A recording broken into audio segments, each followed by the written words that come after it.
Good morning everyone. Today we are here with the discussion video of Aankalan 2, which was UPPCS Open India mock test, and it was conducted on 22nd of September.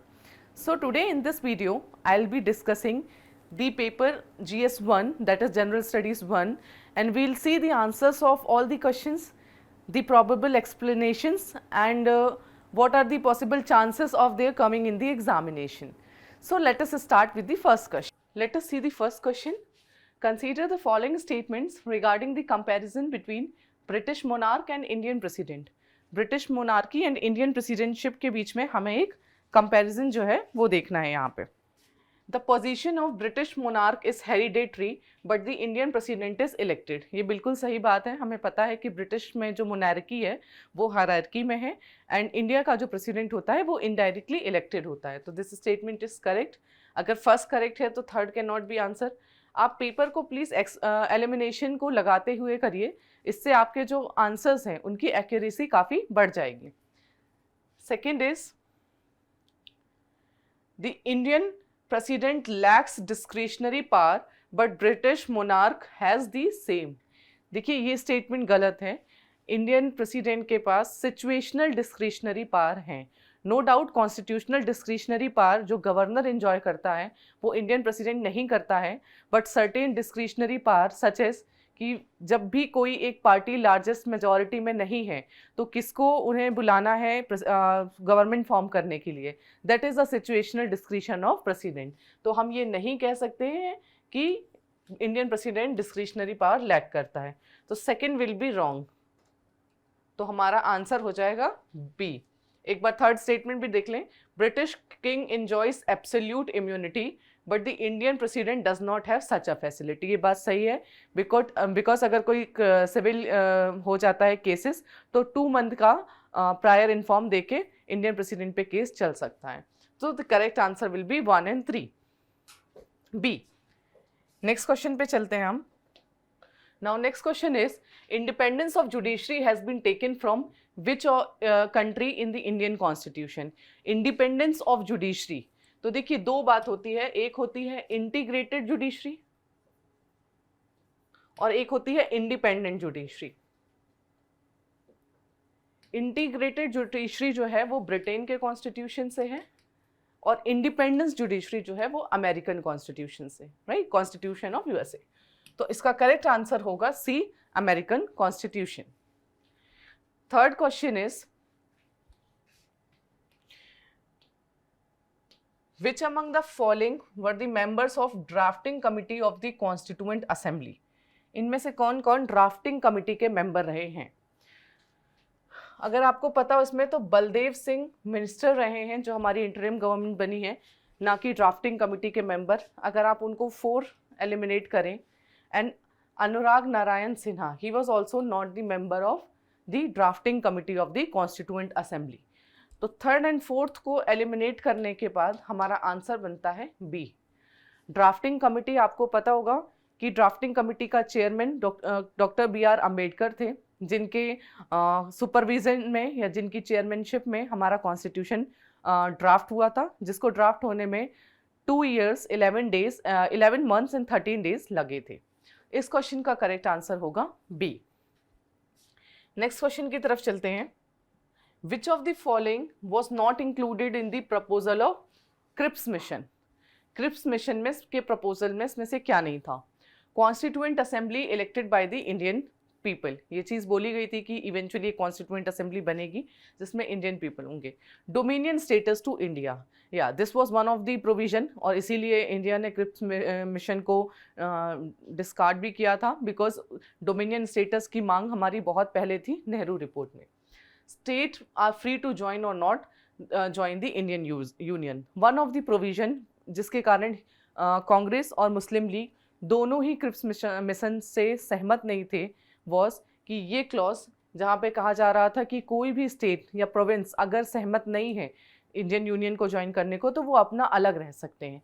So this is also correct. Question asked not correct. जब भी आपके पास not correct आए आप not word को ज़रूर एक circle कर लीजिए ताकि आपको इंश्योर हो जाए कि आपको क्या पेपर में पूछ रहा है और क्वेश्चन गलत ना हो पाए. All residuary powers to be vested with the states. देखिए इस टाइम तक ऑलमोस्ट गवर्नमेंट जो होती थी वो बहुत ज़्यादा मतलब ब्रिटिश गवर्नमेंट थी, तो कभी स्टेट्स या प्रोविंसेस को बहुत ज़्यादा पावर नहीं दी गई थी, हमेशा पावर जो है वो सेंट्रलाइज होती थी। तो ऑल रेसिडुअरी पावर्स, ये एक्सट्रीम है कि सारी रेसिडुअरी पावर्स स्टेट्स को दे देना। तो अगर आपको इस क्वेश्चन को नहीं भी पता है लेकिन आप लॉजिकली भी चलें तो भी इसका करेक्ट आंसर ला सकते हैं। The answer is D. Next question देखते हैं। Consider the following statements with reference to elections in India. Election बहुत इंपॉर्टेंट है इस साल के कंटेक्स्ट में, बिकॉज अभी हमारा 18th लोकसभा का इलेक्शन हुआ था, so you can expect a question on election commission in the final exam as well. The notification for the general election is issued by the president.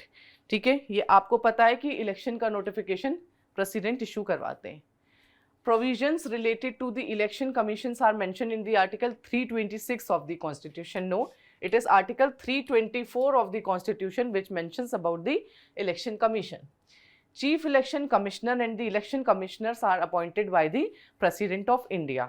ये भी आपको पता होगा कि ये बिल्कुल सही है कि चीफ इलेक्शन और election commissioner and election commissioners जो है प्रेसिडेंट ऑफ इंडिया अपॉइंट करता है। तो इस क्वेश्चन का सही आंसर हो जाता है 1 and 3 which is B is the correct answer. Next question देखते हैं। Which of the following is the correct order of the terms used in the preamble of the Constitution? अगर पॉलिटी की बात करें तो प्रीएम्बल से लेकर फंडामेंटल ड्यूटीज तक ये एरियाज बहुत इंपॉर्टेंट रहा है यूपीपीसीएस के लिए, जिसमें टाइम एंड अगेन क्वेश्चंस आए हैं। तो आपको ये बिल्कुल अच्छे से पता होना चाहिए कि प्रीएम्बल में किस तरीके से वर्ड्स ऐड हुए हैं। तो the correct sequence is sovereign, socialist, secular, democratic and republic. Correct answer will be C. Preamble एक बार अमेंड हुआ है, ये भी आपको पता होना चाहिए 42nd अमेंडमेंट एक्ट से, जिससे सोशलिस्ट, सेक्युलर एंड इंटीग्रिटी ये 3 वर्ड ऐड हुए थे। तो 6 क्वेश्चन का करेक्ट आंसर हो जाएगा सी। नेक्स्ट क्वेश्चन पे चलते हैं। Question number 7, consider the following statements. Directive principle of state policy are not enforceable by any court. ये बात बिल्कुल सही है कि प्रीएम्बल जिस तरीके से जस्टिशिएबल है, डीपीएसपी जो है वो जस्टिशिएबल नहीं है। तो this is correct. Directive principles are considered less important than fundamental rights. ये बिल्कुल नहीं है।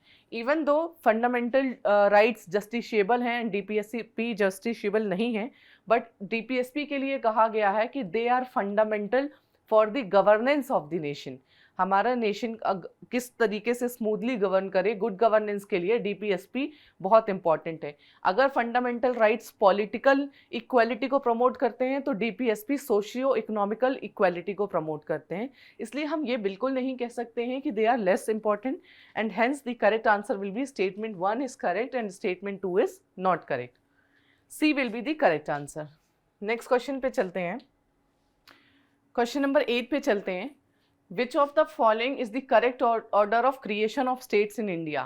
State creations के आर्टिकल ऑर्डर जो है ईयर वो आपको बहुत अच्छे से पता होना चाहिए, इस पे हाईली चांस है क्वेश्चन बनने का। तो अगर हम इसमें भी देखें तो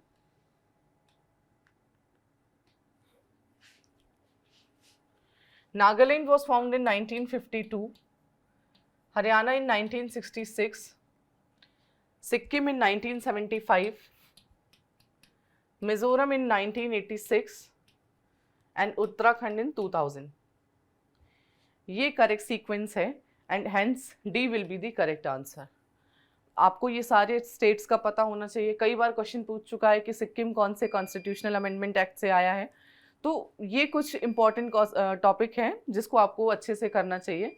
for now Nagaland was crafted in 1952, Haryana in 66, Sikkim in 75, Mizoram in 86 and Uttarakhand in 2000. So D will be the correct answer.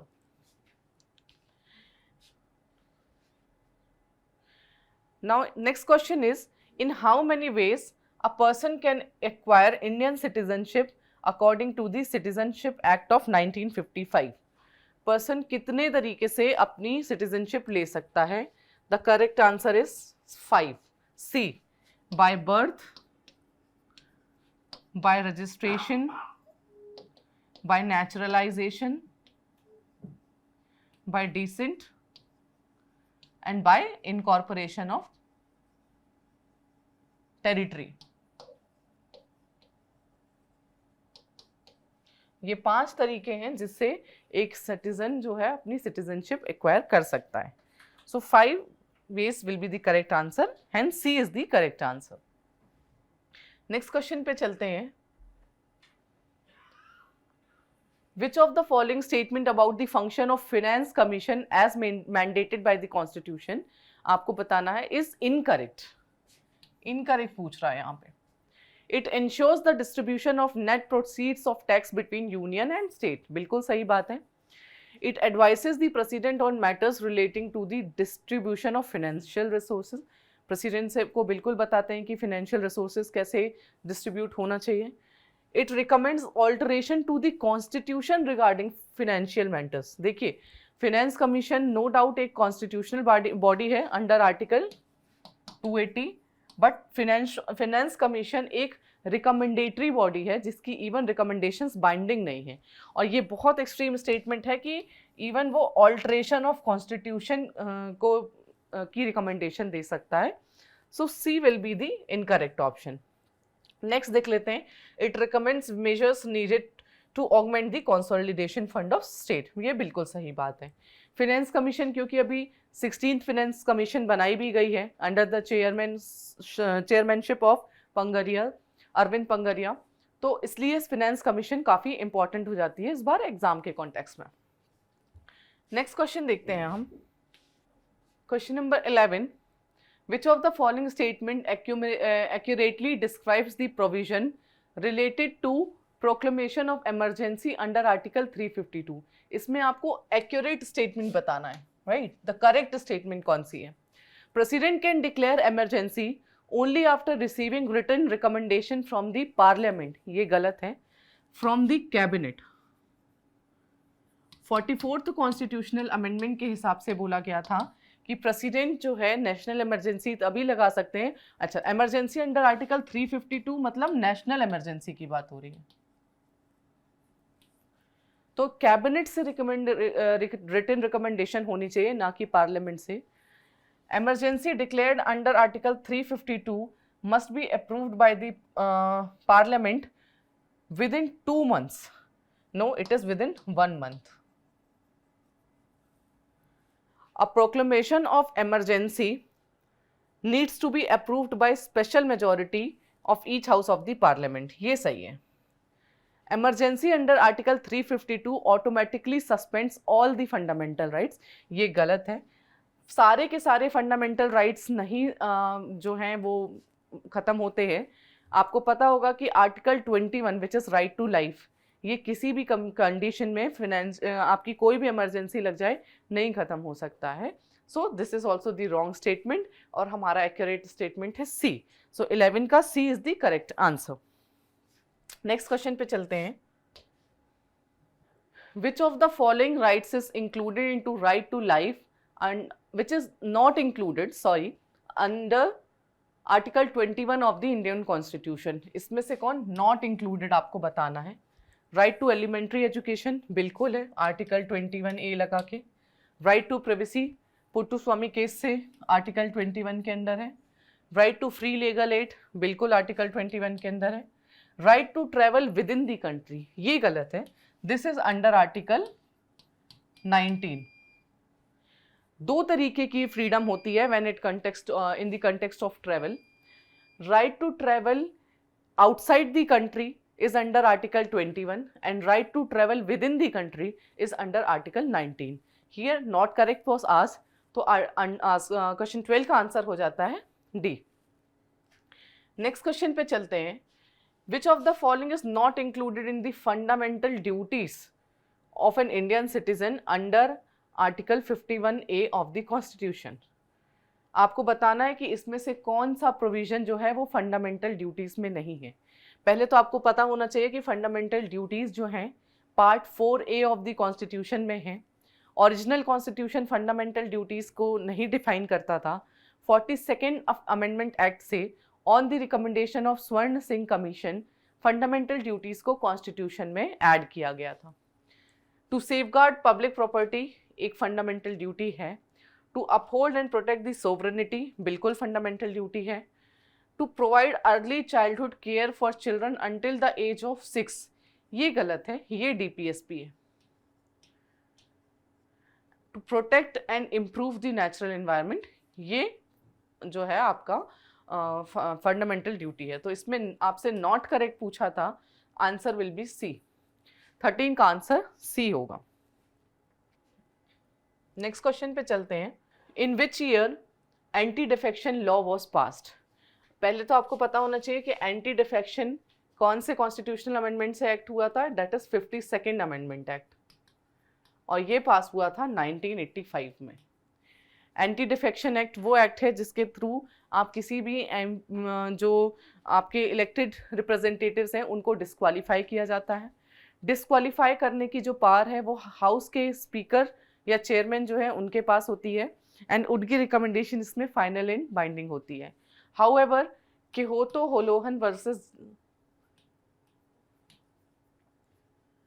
Versus जयचिल्लू ये एक केस था जिसमें सुप्रीम कोर्ट ने कहा था कि जो हाउस के लीडर हैं उनके इंटेंशन को चेक किया जा सकता है कि एंटी डिफेक्शन का जो उनका इंटेंशन है वो सही है या नहीं। For this question the correct answer is D.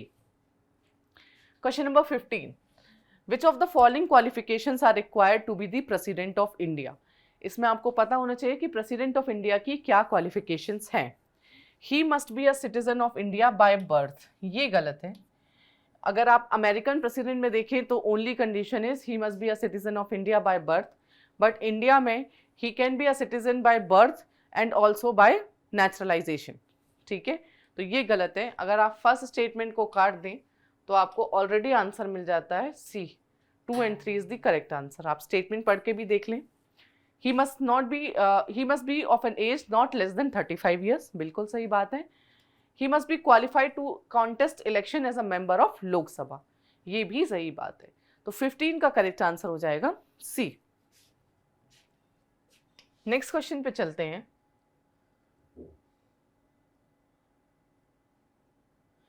Question number 16, which of the following is included in the executive power of governor. Governor की एग्जीक्यूटिव पावर के बारे में बताना है। He appoints the chief minister बिल्कुल सही बात है। He appoints and removes the state election commissioner ये गलत बात है। स्टेट इलेक्शन कमिश्नर जो है वो गवर्नर रिमूव नहीं करता है, दे आर रिमूव्ड एज जज of supreme court. So this is the second statement is the incorrect statement. अगर आपको इसको भी एलिमिनेट करना आता होगा तो the correct answer you will get B। आप आगे पढ़ के भी देख लें। He can recommend imposing president rule in the state बिल्कुल सही बात है under article 356। He acts as the chancellor of universities in the state ये भी सही बात है, क्योंकि अभी इलेक्शन कमीशन और इलेक्शन कमिश्नर जो स्टेट या सेंट्रल इलेक्शन कमीशन है उस ऑलरेडी काफ़ी न्यूज़ में थी, तो इसलिए आपको ये सारे छोटे छोटे प्रोविजंस अच्छे से पता होना चाहिए। नेक्स्ट क्वेश्चन की तरफ चलेंगे। Question number 17, which of the following is correct with respect to regulating act of 1773। आपको करेक्ट बताना है। It introduced control and regulation of the affairs of East India Company in India बिल्कुल सही बात है। आपको पता होगा कि रेगुलेटिंग एक्ट ऑफ 1773 से ही पहली बार ब्रिटिश ने अपना एक मतलब कंट्रोल इंडिया में स्टैब्लिश करने की कोशिश की थी। Supreme Court consisting of a chief justice along with other जजेस were set up at Fort Saint George to deal with the cases of crime ये गलत है। 1773 के एक्ट से सुप्रीम कोर्ट बना था, but supreme court was at Calcutta and Fort Saint George is in Madras. तो ये गलत है। अगर आपको सेकंड गलत एलिमिनेट कर दें तो आपका आंसर आ जाता है and sir Elijah Impey was the first जज ऑफ दिस कोर्ट ये सही है। तो 17 का करेक्ट आंसर है ए। आपको खुद दिख रहा होगा कि ऐसा नहीं है, यहाँ भी क्वेश्चंस में इक्वली आप एलिमिनेशन टेक्निक लगा सकते हैं। आपने जो आपकी बेसिक नॉलेज है अगर वो स्ट्रांग है तो आप उस बेसिस में, जैसे Sir Elijah Impey was the first जज ऑफ दिस कोर्ट, ये बहुत कम लोगों को पता होगा। लेकिन अगर आपको ये पता हो कि सुप्रीम कोर्ट फोर्ट विलियम पे बना था, कैलकाटा में, ना कि सेंट जॉर्ज में, तो आप ऑब्वियसली बहुत ईजिली इस क्वेश्चन का आंसर सही कर सकते हैं। नेक्स्ट क्वेश्चन पे चलते हैं, question number 18।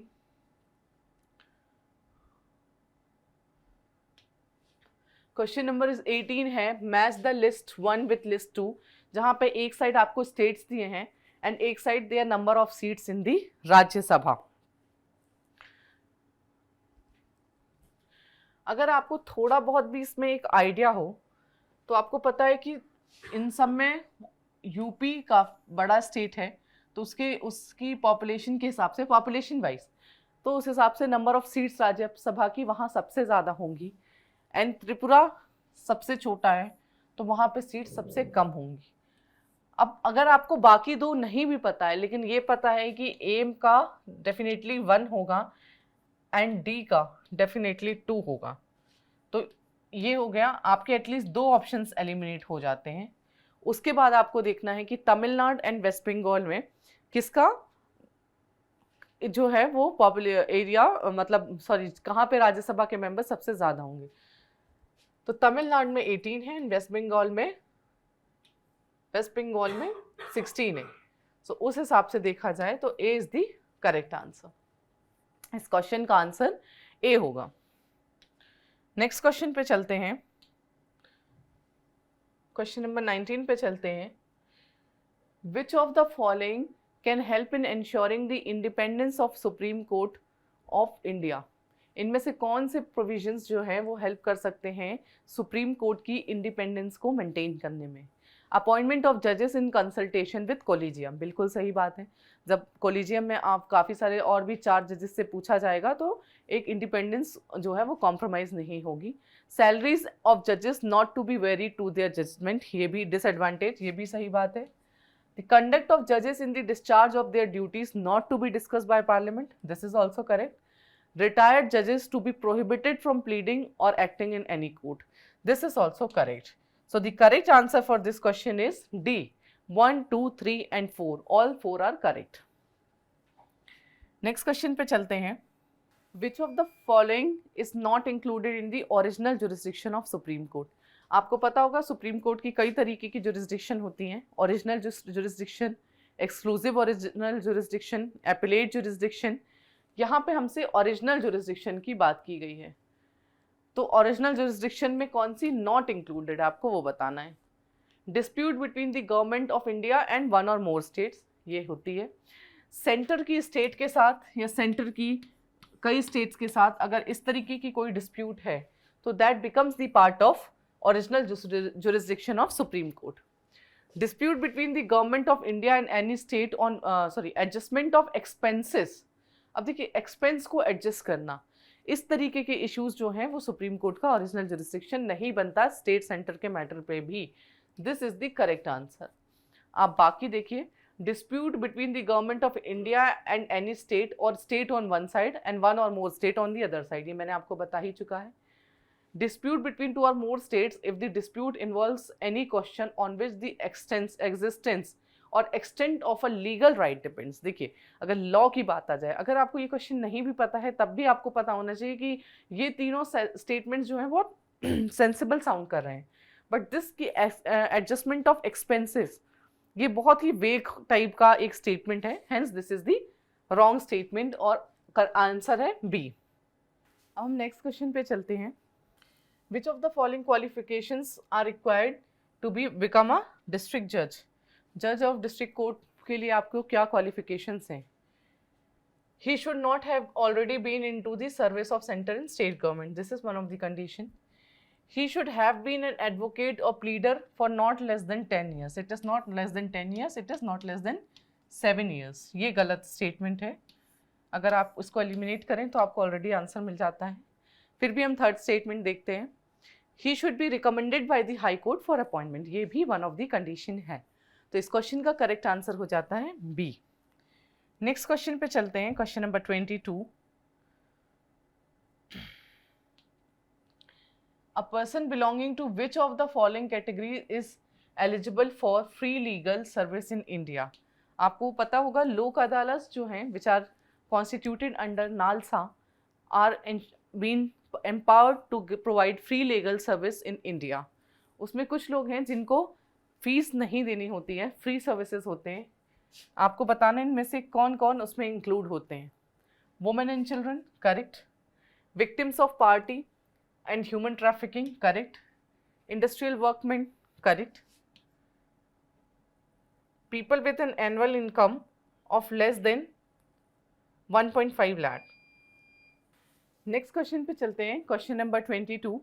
A person belonging to which of the following category is eligible for free legal service in India?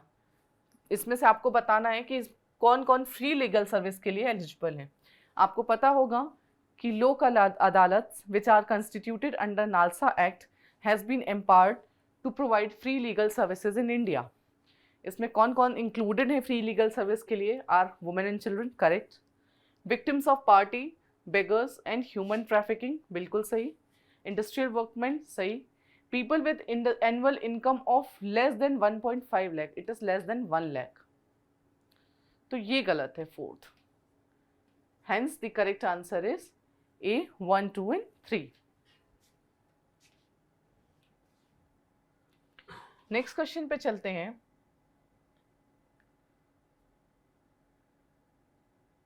Which of the following is not included in the recommendation of Sarkaria commission? Sarkaria commission आपको पता होगा कि centre state के reform के लिए एक commission बनाई गई थी. इसमें से क्या सरकारिया कमीशन की रिकमेंडेशन नहीं थी? A permanent interstate council, this was the recommendation. Commissioner for linguistic minority should be activated, ये भी एक recommendation थी. Center should consult states before making law on a subject of concurrent list. क्योंकि मैंने आपको बताया कि सेंटर एंड स्टेट का है, तो ऑब्वियस बात है अगर सेंटर स्टेट से रिलेटेड कुछ रिकमेंडेशंस हैं तो आप इसको मान सकते हैं कि ये सरकारिया कमीशन ने दी होगी. The residuary power of taxation should be transferred to states. ये चीज़ नहीं बोली गई थी सरकारिया कमीशन में, so this is wrong.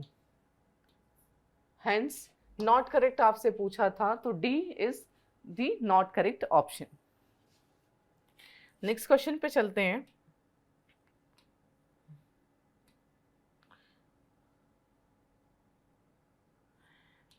Which of the following is included in the compulsory provisions of the 73rd Constitutional Amendment Act?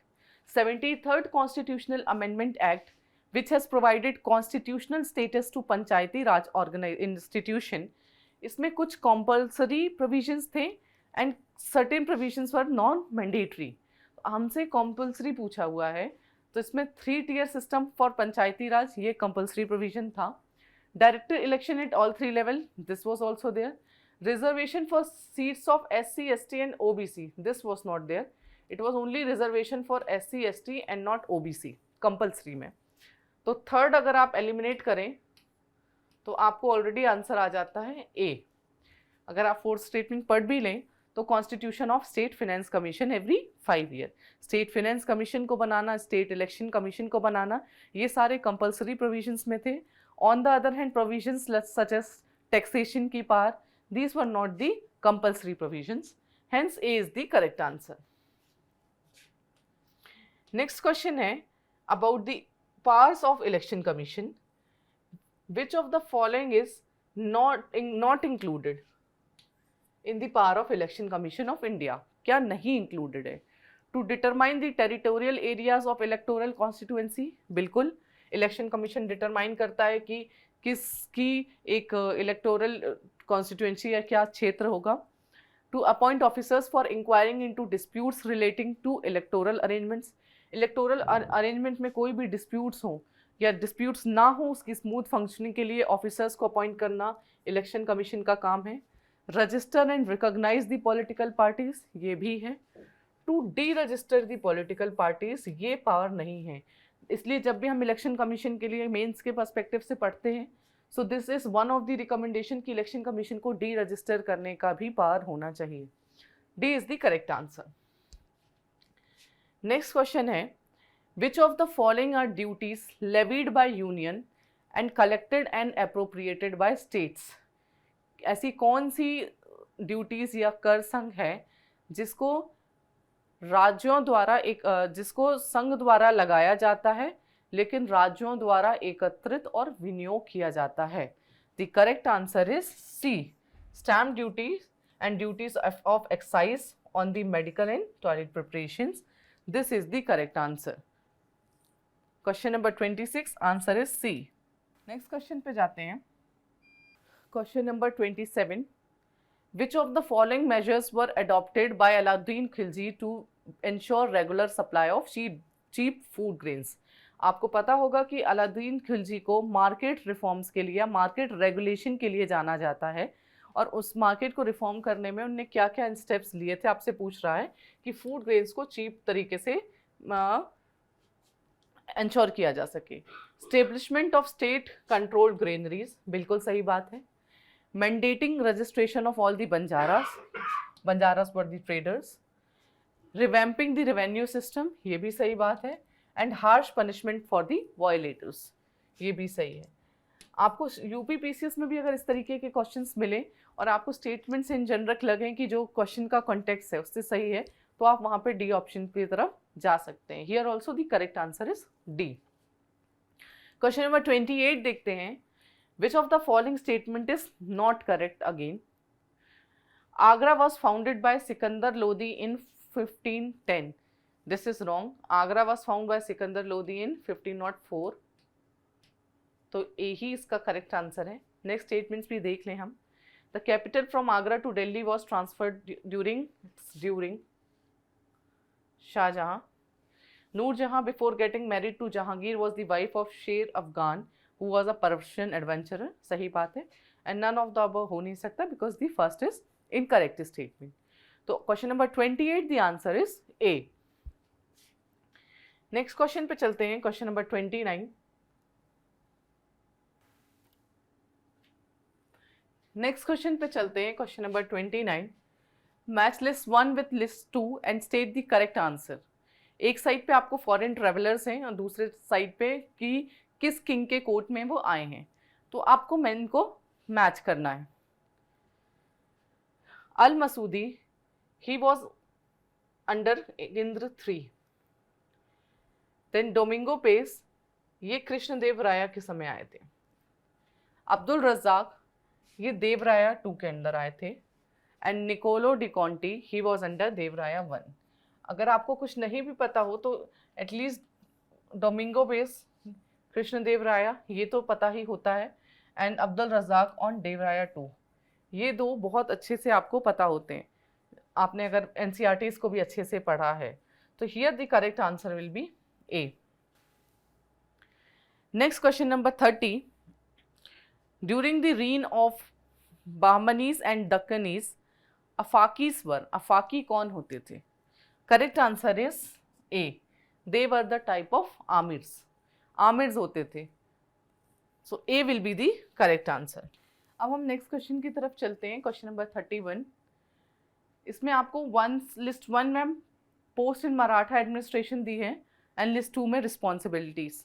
तो आपको पता होगा कि मराठास में शिवाजी के टाइम पे अष्टप्रधान होते थे, विच वर 8 पीपल, जिनकी डिफरेंट रिस्पॉन्सिबिलिटीज थी। ये क्वेश्चन शिवाजी के अष्टप्रधान में से ही लिया गया है।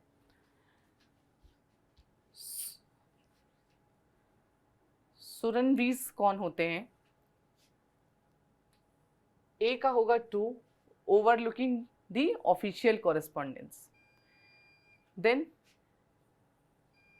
सुमंत, सुमंत फॉरेन अफेयर्स देखते थे, सो बी का 4 होगा। सी वकियानविस इंटेलिजेंस, सी का 1 होगा। And Majumdar were the general accountants. So इस क्वेश्चन का करेक्ट आंसर हो जाता है सी। नेक्स्ट देखते हैं question number 32, consider the following statements, और आपको यहाँ पे करेक्ट बताना है। Homologous organs are that organs that are different in structure and origin but may perform similar functions. Homo, देखिए 2 वर्ड्स होते हैं, homo and hetero. So hetero जो होता है वो डिफरेंट को डिनोट करता है एंड होमो जो है वो सिमिलर को बताता है। यहाँ लिखा है homologous but different in structure, तो ये गलत स्टेटमेंट है। The four limbs of vertebrates are good example of homologous organisms, ये सही स्टेटमेंट है। So the correct answer is B. Next question पे चलते हैं, क्वेश्चन नंबर 33 पे। आपको ये दिया हुआ है कि arrange the following taxonomical categories in increasing order. तो आपको बताना है कि सबसे पहले क्या होगा, देन उसके बाद इस तरीके से आपको इंक्रीजिंग ऑर्डर लगाना है कि सबसे छोटा जो है वो सबसे पहले आएगा। ठीक है, इसका करेक्ट आंसर होगा सबसे पहले आएगा स्पीशी,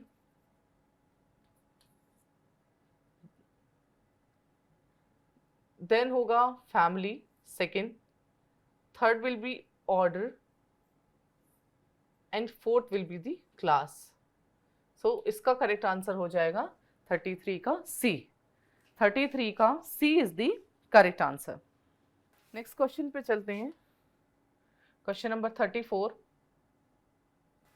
अगर आप यूपीपीसीएस का भी पेपर देखें तो वहाँ पे सेल्स पे या फिर ये किंगडम्स पे बहुत ज़्यादा क्वेश्चंस आते हैं एंड वहाँ से ही हमने एक क्वेश्चन उठाया है कि आपको प्रोकैरियोटिक एंड यूकैरियोटिक ऑर्गेनिजम्स के बीच का से कंपैरिजन दिया है, you have to tell which is the incorrect statements आपको बताने हैं, not the correct one.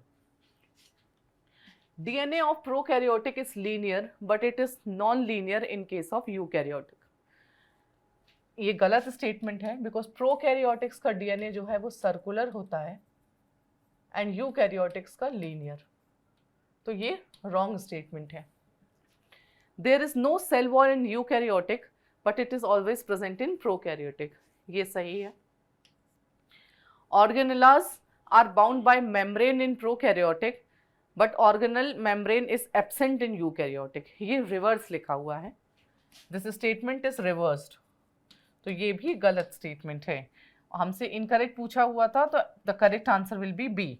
1 and 3 they are the incorrect options। Next question is which of the following fungi is considered edible? इनमें से कौन सी fungi edible है? Correct answer is A, Agaricus bisporus। Next question है what causes red colour in carrots. अब इन questions को आप बहुत ज़्यादा इनके कुछ बहुत डीप एनालिसिस नहीं है बट आपको इनको मगअप करना पड़ेगा, इस तरीके के क्वेश्चंस बहुत ज़्यादा यूपीपीसीएस में पूछते भी हैं।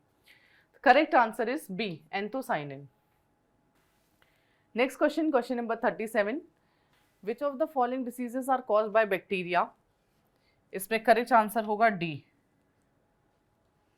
cholera is caused by bacteria Vibrio cholerae, then typhoid by Salmonella typhi, tetanus is by Clostridium tetani, and diphtheria is by Corynebacterium diphtheriae। So all the four are caused by bacteria, इसका correct answer हो जाएगा D. Next question पे चलते हैं, consider following statements regarding bryophytes. Bryophytes क्या होते हैं? They are amphibian plants, ये सही बात है, एम्फीबियन होते हैं। They do not have the vascular tissues, यही उनकी पहचान है, they do not have the vascular tissues. They have no true leaves and roots, उनके लीव्स एंड रूट्स डेवलप नहीं होते हैं as in the case of pteridophytes जहाँ पे रूट्स एंड स्टेम डेवलप होते हैं, this is also correct. Their sex organ is unjacketed, ये गलत है, their sex organ is jacketed one. So correct answer is A, 1, 2 and 3। Next question पे आते हैं, consider the following statement regarding gravitational waves। Gravitational waves are ripples in the fabric of space-time, ripples की तरह होते हैं gravitational waves, बिल्कुल सही बात है। Albert Einstein predicted the existence of gravitational waves in his general theory of relativity। General theory of relativity में Albert Einstein ने gravitational waves को पढ़ा था, प्रिडिक्ट किया था, ये भी सही है। Correct answer will be A, both 1 and 2। Next question है question number 40। Which of the following are characters of aves? ठीक है, एव्स जो हैं सबसे पहले they are warm blooded not cold blooded, ये गलत है। अगर आपको ये भी पता है तो आप आंसर निकाल सकते हैं। बट आगे देखिए, they have bones with air spaces, this is correct, that is why they are light in weight. Their heart is 3 chambered, no they have 4 chambered heart. Female aves have only left ovary, this is correct. इसमें main आपको ये भी पता होता कि warm blooded होते हैं तो आप आंसर पे जा सकते थे। Correct answer is B 2 and 4। Next question है, which of the following given below is an example of non contact force, ऐसा फोर्स जिसमें आपको कॉन्टैक्ट फील नहीं होता। So the correct answer is C 1, 3 and 4, magnetic, electrostatic and gravitational, ये सही है। Frictional force however is a contact force, not non contact force. Correct answer will be C. Next question पे हम चलते हैं। Match list with list 2 and select the correct answer using the code below. एक side enzymes हैं, दूसरा side उसके functions हैं। तो पेप्सिन का काम क्या होता है, it converts the protein into proteoses and peptones.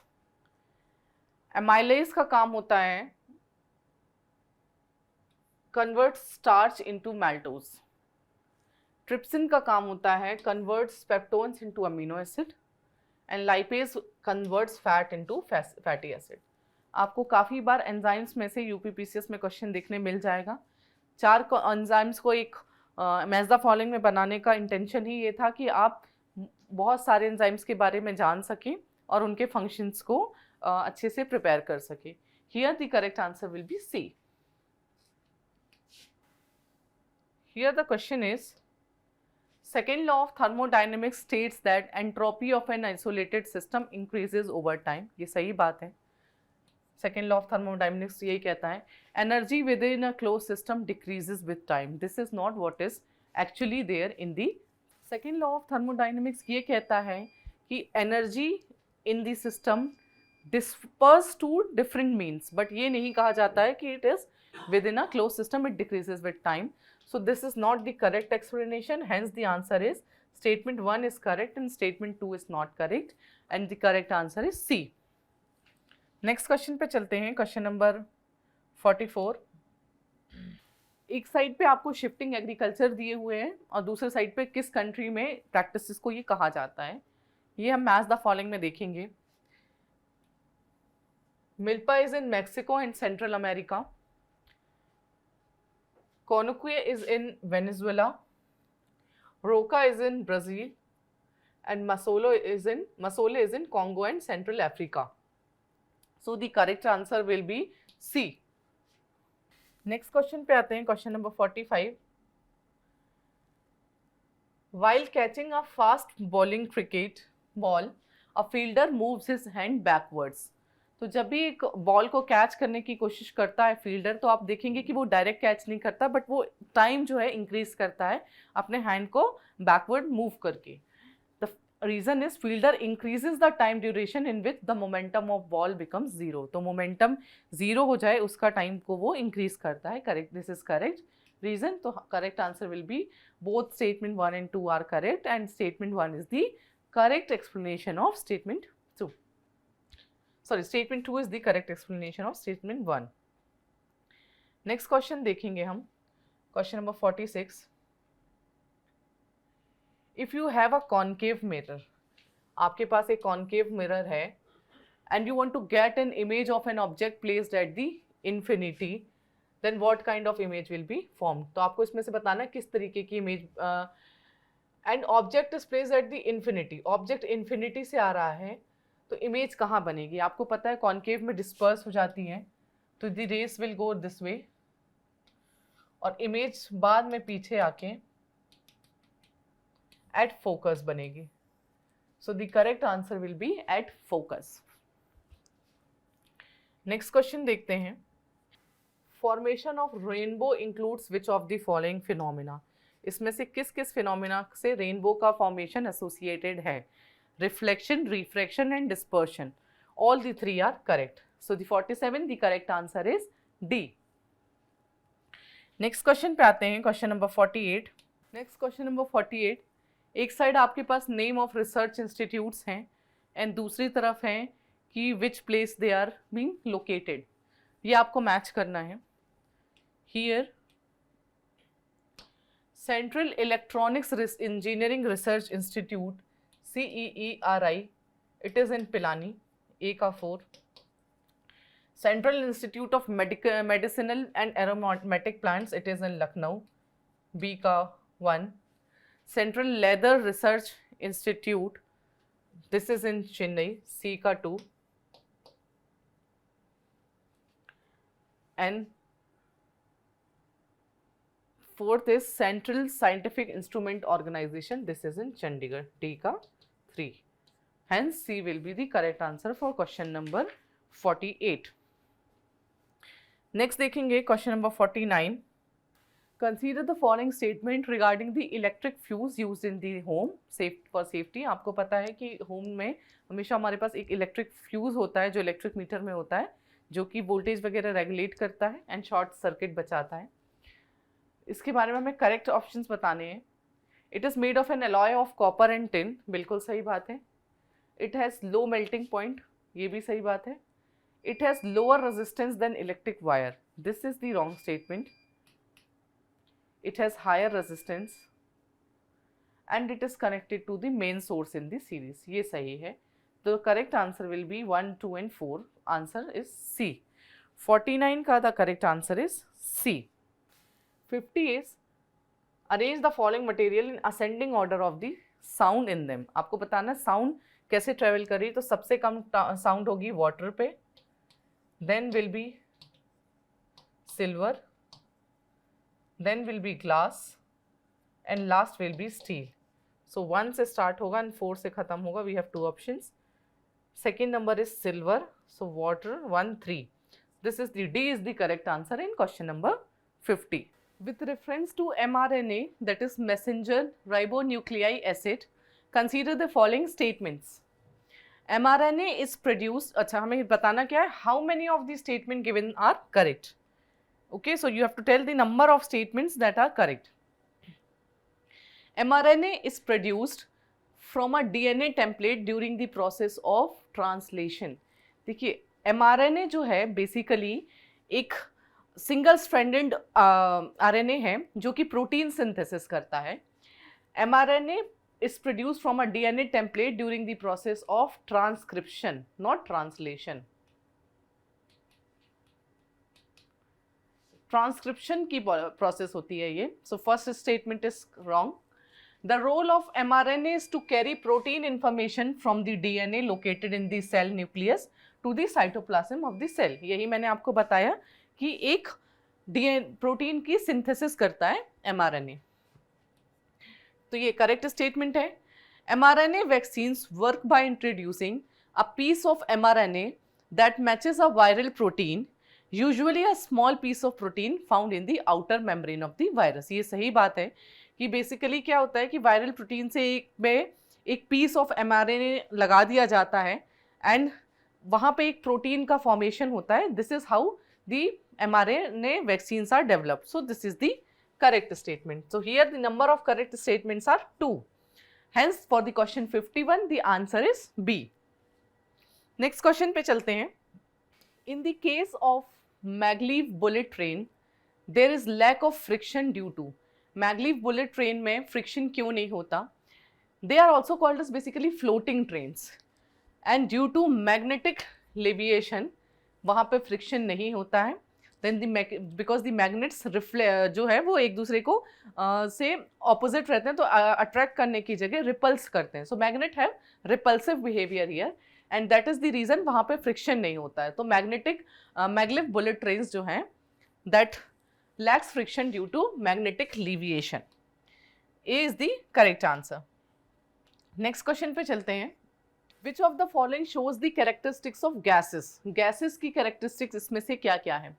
Infinite shape and volume, ये बिल्कुल सही है. हमें पता है कि solid का जो shape होता है that is defined, but gases का कोई shape नहीं होता. High density, ये गलत है. Gases में low density होती है, that is why ये बहुत easily disperse हो जाती है. Second will be wrong, तो आप second काट दीजिए. Highly compressible, सही बात है, गैस compressible होती है काफ़ी. Slow rate of spread, ये गलत है. गैसेस अगर आप देखें तो बहुत हाई रेट से स्प्रेड करती है. So this is also wrong. अगर आप 4 को भी कट कर दें, आपका करेक्ट आंसर बनेगा सी, 1, 3 एंड 5। 53 का correct answer will be C. Next question पे चलते हैं, question number 54।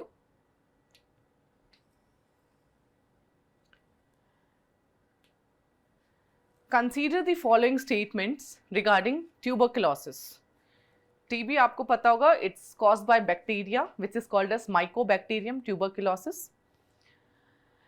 First statement is, हमें यहाँ पे करेक्ट बताना है, which is the correct statement. First statement is ending TB by 2025 is one of the health goal of United Nations SDG, Sustainable Development Program. This is wrong because Sustainable Development Goals के जो भी target हैं वो 2030 से है. So this is 2030, not 2025. This statement is wrong. TB Free Panchayat Initiative and new micro initiatives for TB preventive care was launched by Prime Minister Shri Narendra Modi during the One World TB Summit in Varanasi. So in the Varanasi, few months back, TB conclave was launched और उसमें TB के preventive measures को लेकर TB Free Panchayat Initiative launch किया गया था by the Honorable Prime Minister of India. तो second statement is correct. Here the correct answer will be C, only 2. Next question में चलते हैं. Consider the following statement regarding sound. Sound के बारे में आपको बताना है कि कौन सी statement इसमें से कितनी statements correct है. It can pass through solid, liquid, gases and vacuum. This statement is wrong because sound can travel solid, liquid, gases, but it cannot travel through vacuum. Sound vacuum में travel नहीं करता है. This statement is wrong. The range of frequency of audible to human ear is from 20 Hz to 20,000 Hz. This is correct statement कि एक human की जो sound होती है, जो उसकी audible sound होती है, that is from 20 Hz to 20,000 Hz. So only 2 is the correct answer. Hence the answer for 55 is B. Next question पे चलेंगे.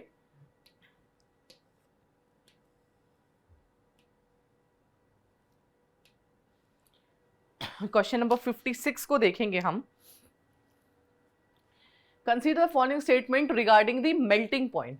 Melting point के बारे में आपको बताना है. The increase in kinetic energy helps the solid reach its melting point. बिल्कुल सही बात है.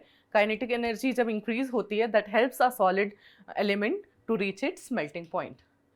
Melting point of ice is 273.15 Kelvin. ये भी correct है. Third statement is, weaker the force of attraction between solid particle, higher will be its melting point. ये statement गलत है. Solid particles के बीच में जितना ही strong force of attraction होगा, उसका melting point उतना ही ज़्यादा होगा, उसको break होने में उतना ही ज़्यादा time लगेगा. So second statement is wrong.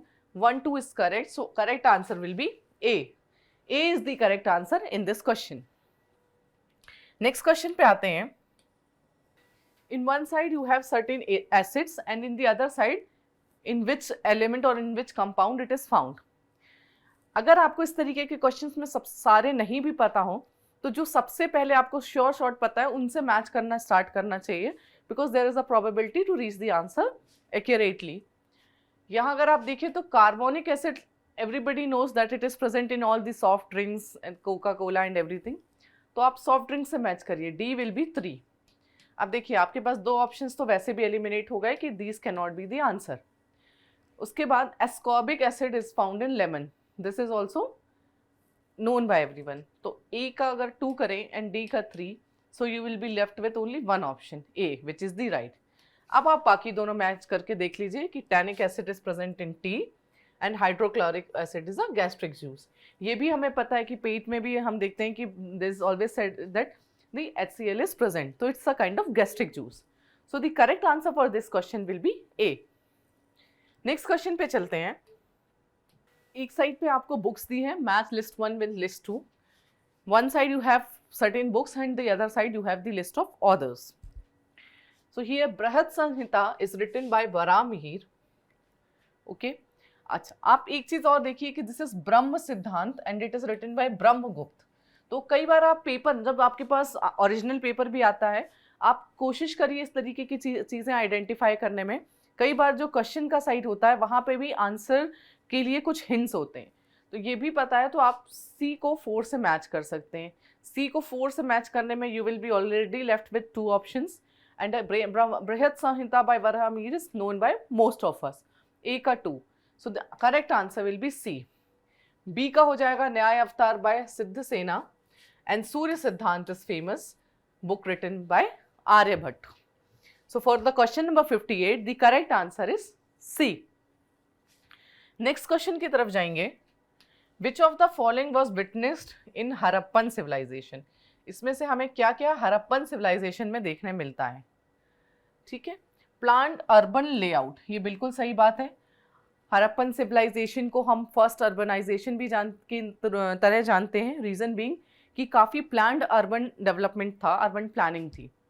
Iron tools for hunting, ये गलत है। आयरन टूल्स सबसे पहली बार हमने लेटर वैदिक पीरियड में देखा था। Second will be not there, तो आपके 2 ऑप्शन ऑलरेडी एलिमिनेट हो जाते हैं।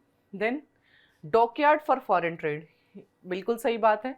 लोथल एक बहुत इंपॉर्टेंट डॉकयार्ड था भी हरप्पन सिविलाइजेशन का फॉरेन ट्रेड के लिए। Use of horse in transportation, now horse, the remains of horse has been very disputed, but so far the answer keys which have been taken by the Ayog, they consider horse not to be found in Harappan civilization. इसको हम cut करें तो the correct answer will be 1 and 3. A will be the correct answer of question number 59. Next question की तरफ जाते हैं। From which of the following rock shelters of Vindhya region maximum number of human skeletons have been found? Maximum human skeleton इसमें से कहाँ से मिलते हैं? The correct answer is D, Lekhahia, which is a place in Kanpur. ये कुछ UP specific knowledge है, because UP PCS का अगर आप एग्जाम दे रहे हैं तो आपको काफ़ी सारे वहाँ से यूपी के क्वेश्चंस देखने मिल सकते हैं। ऑल्दो लास्ट कुछ ईयर में यूपी के क्वेश्चंस कम हुए हैं, but you should always be prepared that there could be questions from UP specific जो डोमिनेट कर सकते हैं। So such questions if you attempt, it will help you in getting good command over the questions for UP specific. Next question की तरफ जाते हैं, question number 61। इस question में भी अगर आप देखें तो एक साइड पे आपको कॉम्पोजिशंस दी हैं एंड दूसरे साइड पे क्रिएटर्स दिए हैं। यू हैव टू मैच कि किस कॉम्पोजिशन किस क्रिएटर की है। अब एवरीबडी नोज अबाउट दिस कि Milinda Panho is written by Nagasena, तो सबसे पहले आपको मैच इस तरीके से करना चाहिए, सी का 2। आपके 2 ऑप्शंस वैसे भी एलिमिनेट हो जाएंगे। Next will be Gatha Saptashati, that is also written by Hala, Satavahanas के किंगडम में थे। So D will be 1, C का 2 and D is 1।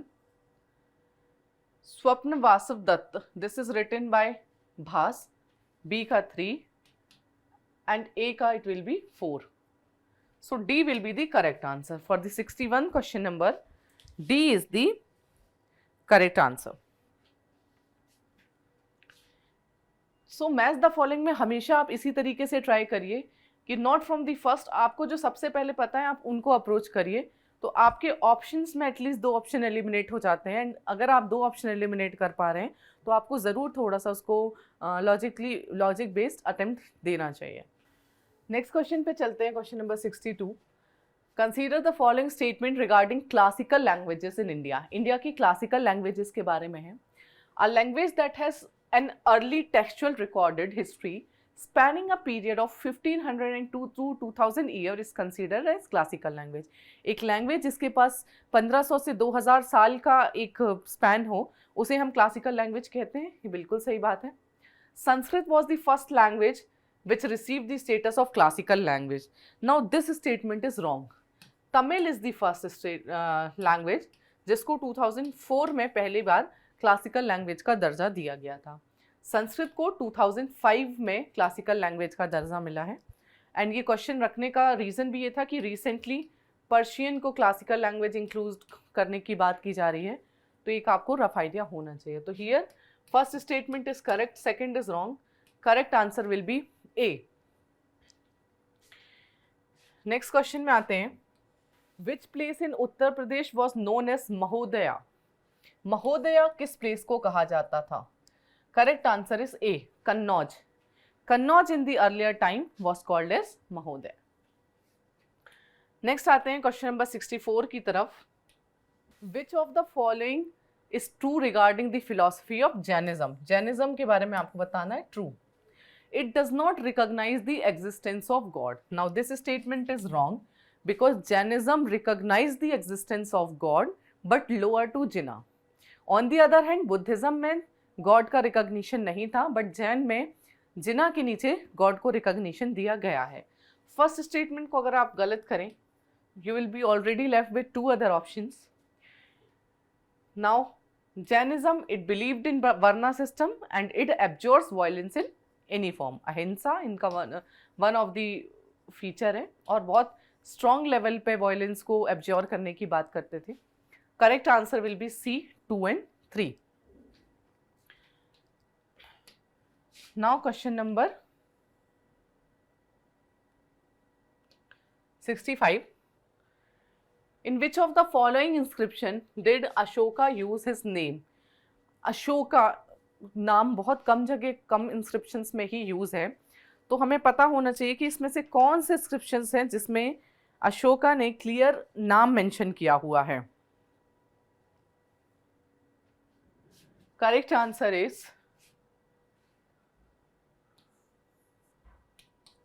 1, 2 and 4. C. There are 4 inscriptions जिसमें अशोक एज अ नाम यूज किया गया है. First is Maski, second is Brahmagiri, third is Gujar and fourth is Netur. तो 4 इंस्क्रिप्शन में जहां पे अशोक एज अ नाम यूज किया गया है. Correct answer will be C. Next question की तरफ जाते हैं. Question number 66. एक साइड पे आपको मेजर बुक्स हैं जिनको ट्रांसलेट किया गया है एंड किस पर्शियन राइटर या ट्रांसलेटर ने इसको ट्रांसलेट किया है, इससे आपको मैच करना है इस क्वेश्चन में. Here Mahabharata is been translated by Badayuni. Hitopadesha is translated by Tajul Mali. Rajatarangini is translated by Zainul Abidin and Panchatantra is translated by Abul Fazl. So the correct answer will be B. चलिए अब हम नेक्स्ट क्वेश्चन स्टार्ट करते हैं. What measures were adopted by the Mauryan Empire? What measures were adopted by the Mauryan Empire to meet the expenses of huge army administration? Okay. Points are state monopoly in mining, sale of liquor and manufacturing of arms, because obviously revenue generation. Bringing new land under cultivation with the aid of cultivators. Correct. Opening of uncultivated land for cultivation. Correct. Facilitating paid irrigation services. Correct.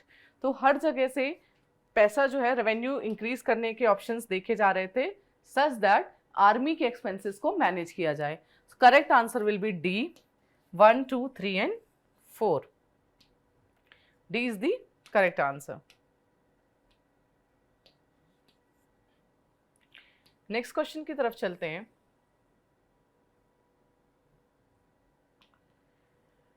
एक side पे आपको terms दिए हैं and second side the meaning. So you have to tell which one is correct. Shreshthi means chief merchant of Nigama. Then Sarthavaha is head of corporation of merchants. Gandhika is all purpose merchant and Vaneshwar petty merchant. So correct answer in this question will be B. B is the correct answer. ये बहुत factual हैं आपको terminologies, because medieval India से अगर आप देखें तो काफ़ी सारे टर्मिनोलॉजीज पे क्वेश्चंस आते हैं. ऑन दैट कंटेक्स्ट आपको इस तरीके के क्वेश्चंस रिमेंबर करने चाहिए. Now we move to next question, question number 69.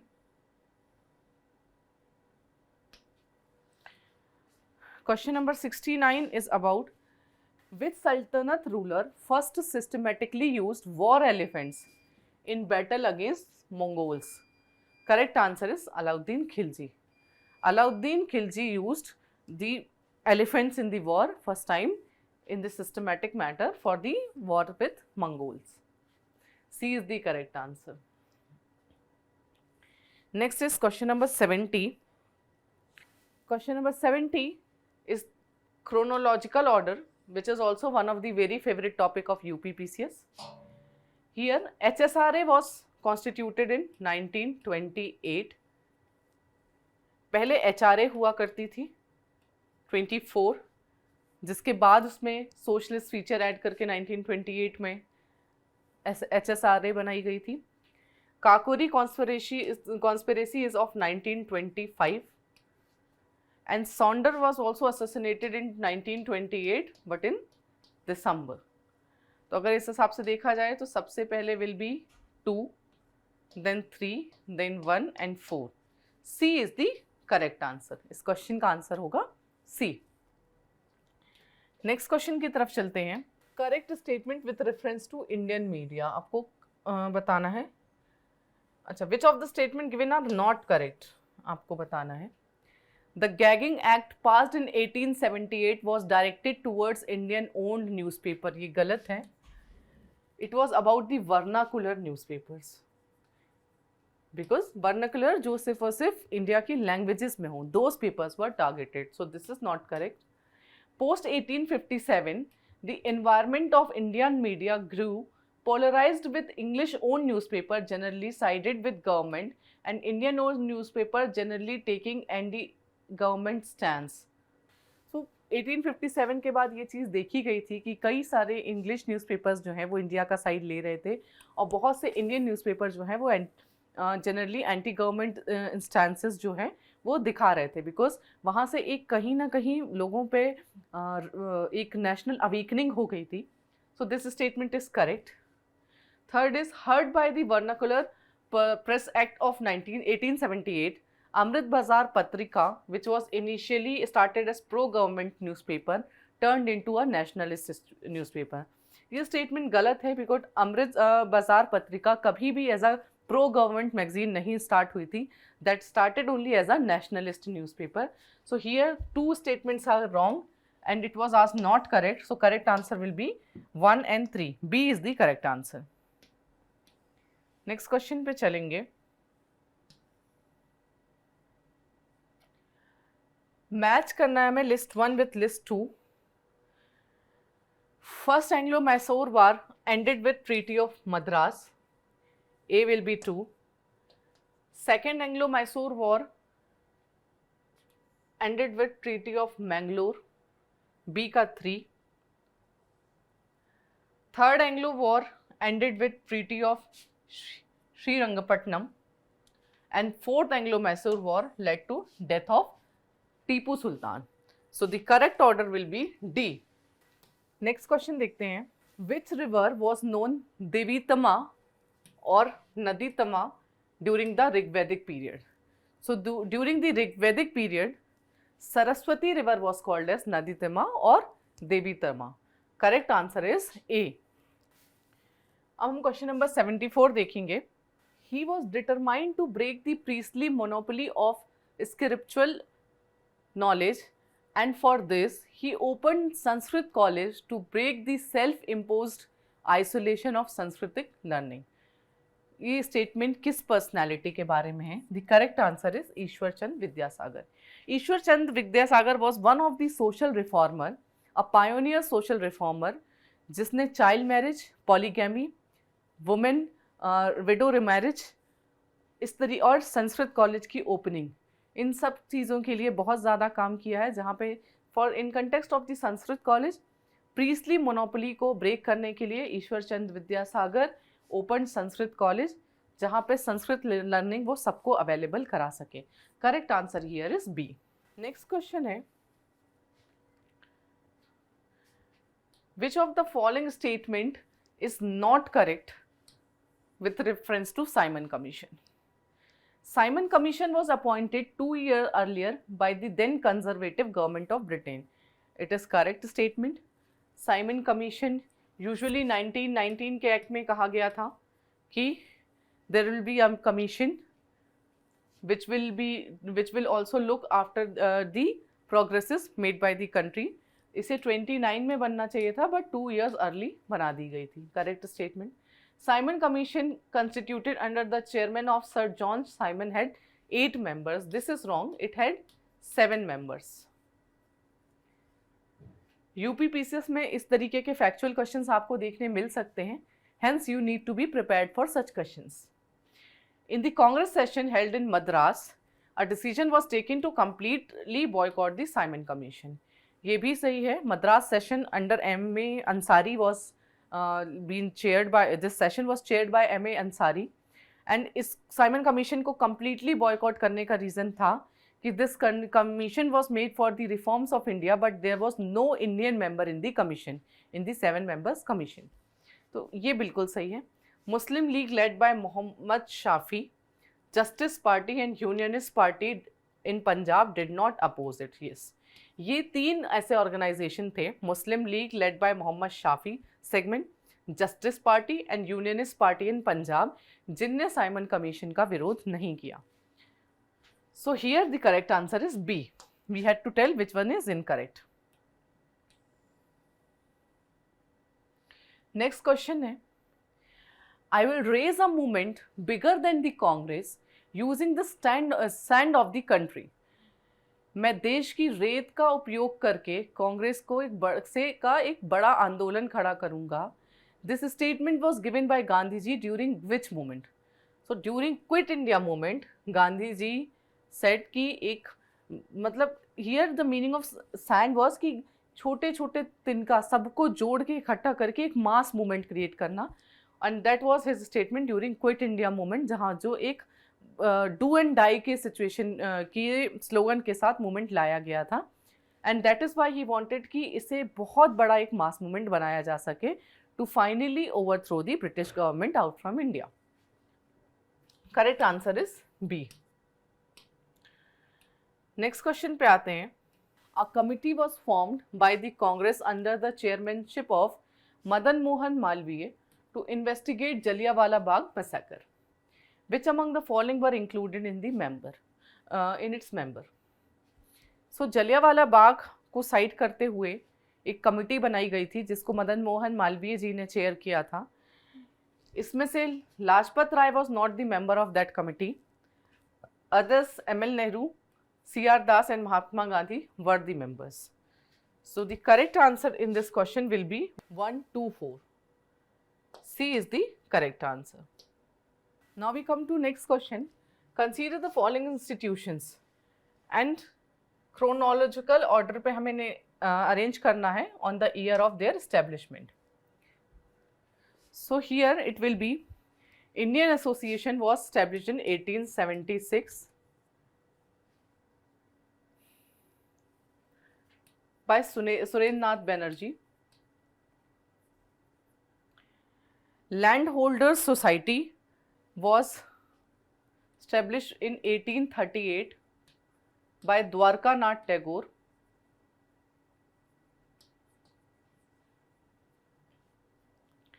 Bengal British Indian Society was formed in 1843 by George Thompson,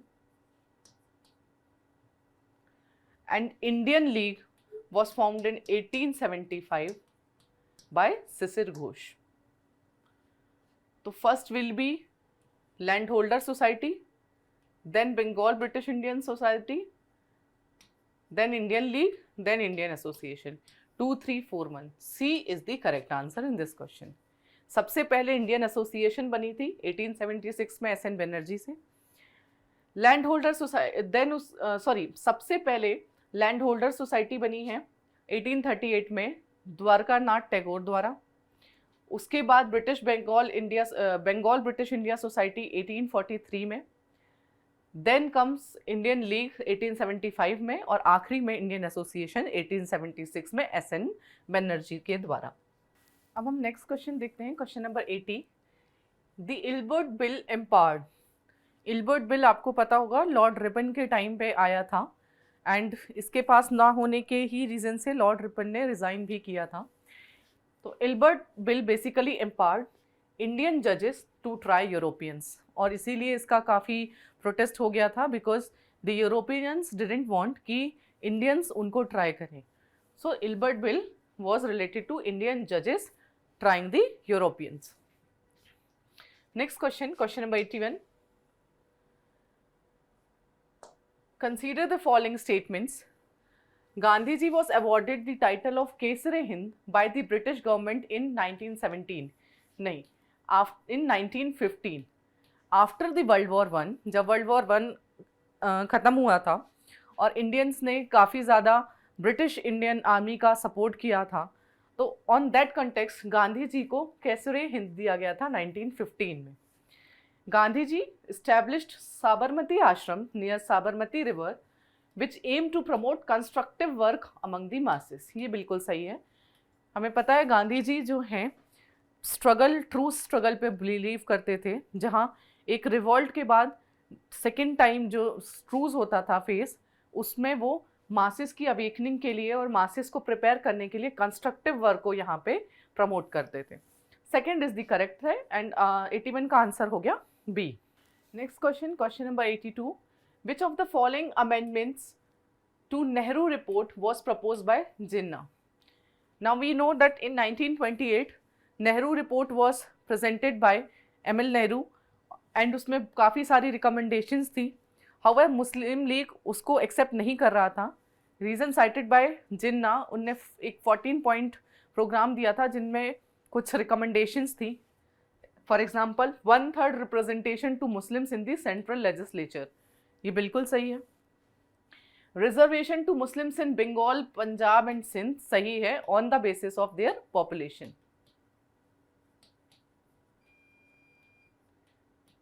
and residual power to provinces, ये भी वन ऑफ द रिकमेंडेशन थी. तो करेक्ट आंसर हो जाएगा D 82 का. Now question number 83. एक side पे हमारे पास वाटरफॉल्स हैं, दूसरे साइड पे रिवर्स. तो Chitrakoot waterfall is in Chhattisgarh, Chachai waterfall is in Madhya Pradesh, Hundru waterfall is in Jharkhand and Kakolat is in Bihar. तो इस हिसाब से आंसर हो गया 4, then 2, 1 and 3. 4, 2 and 3. A is the correct answer. 83 का आंसर हो जाएगा A. Question number 84. Which of the following are common features of terrestrial planet? इसमें से कौन से टेरेस्ट्रियल प्लानिट के फीचर्स हैं? हमें पता है दो तरीके के प्लैनेट्स होते हैं, एक टेरेस्ट्रियल प्लैनेट्स होते हैं and the outer planets. So they have thick crust. No, they have thin crust. They have mantle rich in iron and magnesium. बिल्कुल सही बात है. They have core of heavy metals. ये भी सही बात है. They have thick atmosphere. ये गलत है. Terrestrial planets में thin atmosphere होता है. So correct answer will be C, 2 and 3. Next question में चलेंगे. Question number 85. Consider the following statement regarding discontinuities. Moho discontinuities separate crust from mantle. बिल्कुल सही बात है. क्रस्ट और मेंटल के बीच में जो डिसकंटिन्यूटी होती है इसका नाम होता है Moho. Lehmann discontinuities separate mantle from core, ये गलत है. लेमन जो है it is between inner core and outer core.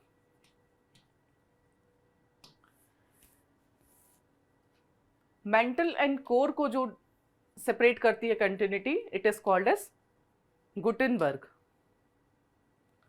सो यहाँ पे second is the correct incorrect statement and first is the correct. Answer will be A. Next question की तरफ जाते हैं. Question number 86. एक साइड पे आपको सिटी दी है एंड दूसरे साइड पे रिलेटेड इंडस्ट्रीज. ये भी काफ़ी ज़्यादा बार ज्योग्राफी के कॉन्टेक्स्ट में यूपी पीसीएस में देखे जाते हैं क्वेश्चन. तो चलिए हम मैच करते हैं.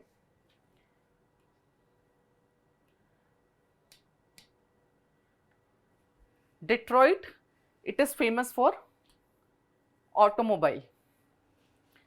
Loss Angeles for aircraft and film. Houston for oil and natural gas, and Paris for transportation and aircraft. So इसमें the correct answer will be C. C यहाँ पे करेक्ट आंसर होगा। नेक्स्ट क्वेश्चन की तरफ चलते हैं।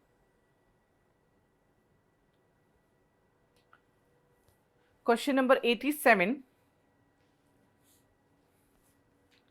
Match the following. एक side पे आपको local name of shifting agriculture है एंड दूसरे साइड पे एरिया जहां पे ये शिफ्टिंग एग्रीकल्चर प्रैक्टिस की जाती है। जारा एंड एरिका, it is a practice in South India. Then Kumari, it is in western Ghat. A का 3, बी का 2। कमन, it is practiced in Odisha, and Valra is a practice in Rajasthan. So इस हिसाब से B हमारा सही आंसर होगा। नेक्स्ट क्वेश्चन पे हम जाते हैं। इसमें हमें बताना है which among the following pair is not correctly matched. एक साइड पे हमारे पास मिनरल है और एक साइड पे माइनिंग टाउन है। तो सिल्वर के सामने चित्रदुर्ग है, विच इज रॉन्ग। सिल्वर के लिए राजस्थान की माइंस फेमस हैं। Iron ore, Bellary is a place in Karnataka जो आयरन ओर के लिए काफी फेमस है। Gold is extracted from Hutti mines in Karnataka and bauxite के लिए Katni in MP is very famous. तो here the not correct option is only 1, hence A is the correct answer for this question. Next question, question number 89. Next question number 89. Consider the following statement about Mozambique. It is a country in southern Africa sharing maritime border with the Indian Ocean. Correct statement. Mozambique जो है एक southern African country है जो कि Indian Ocean के साथ India की से border share करती है। It is drained by Nile River. No, it is drained by rivers such as Zambezi, Limpopo, etc., but not Nile River. Here the correct answer will be B, only 1. Next question पे आते हैं हम। इसमें एक side में आपको dams दिए हुए हैं, दूसरे साइड पे rivers associated and you have to match the correct. अब Bhakra dam to everybody knows it is in Sutlej, तो 4 का डी। अब आपके पास 2 ऑप्शन बचे, 2 तो आप ब्लाइंडली रिमूव कर सकते हैं। First is Hoover Dam. So Hoover is in Colorado River. Then Three Gorges Dam, ये यांगजी रिवर पे है। आसवान dam, it is in Nile river, इसलिए इसका करेक्ट आंसर हो जाएगा ए। 1 का ए, 2 का बी, 3 का सी एंड 4 का D.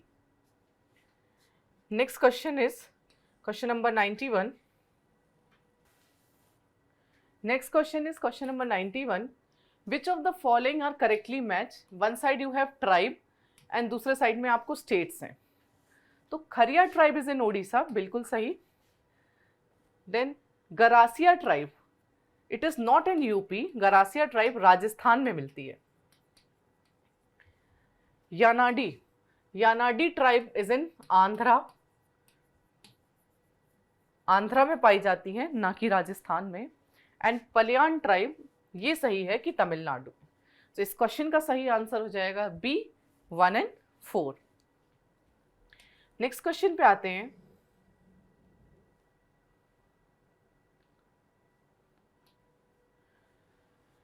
Which of the following statement is incorrect about the Krishna river? Incorrect बताना है आपको। Krishna river is the largest east flowing peninsular river, नहीं। Godavari is the largest east flowing river, इसलिए इसको दक्षिण गंगा भी कहा जाता है। The length of Krishna is around approx 1400 kilometre, बिल्कुल सही। अराउंड 1401 किलोमीटर्स पे कृष्णा बहती फ्लो करती है। Koyna, Tungabhadra and Bhima are its tributaries, बिल्कुल सही बात है। कोयना, तुंगभद्रा, भीम, दूसी, मुनेरू, ये सारी ही कृष्णा की ट्रिब्यूटरीज है। It's drainage basin is shared by Maharashtra, Karnataka and Andhra, बिल्कुल सही बात है। तो यहाँ पे the incorrect statement is a, hence the answer is A. Next question पे जाते हैं।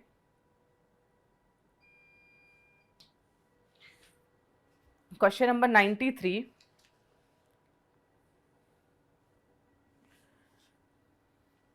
Consider the following statement about Indian ports. Indian ports के बारे में कुछ स्टेटमेंट है। Chennai port is in India is the deepest water port. This statement is wrong. Krishnapatnam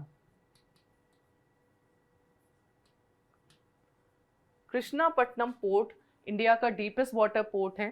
second statement is latest major port in India is the Vadhavan port in Maharashtra. ये बिल्कुल सही है कि वधावन पोर्ट इन महाराष्ट्र जो है वो सबसे लेटेस्ट इंडिया का मेजर पोर्ट है।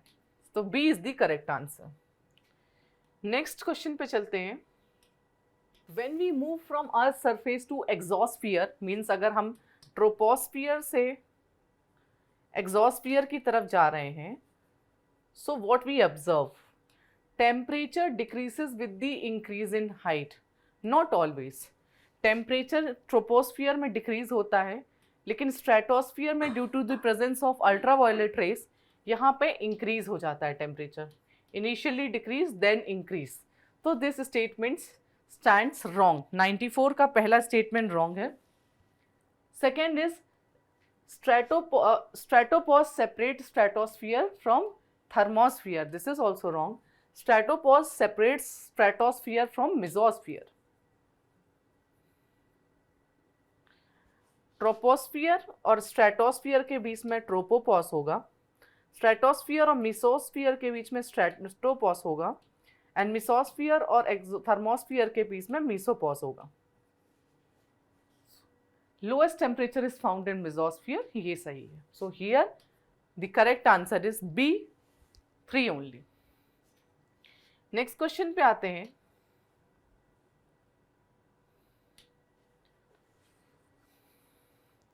Now the river questions are very like area of interest of UPPCS, and you get to see many questions from the rivers, specifically from the world region. Which are the basin countries of Gambia River? Gambia River के basin countries कौन कौन से हैं? तो इसका answer है A, Guinea, Senegal and Gambia. 95 का A will be the correct answer.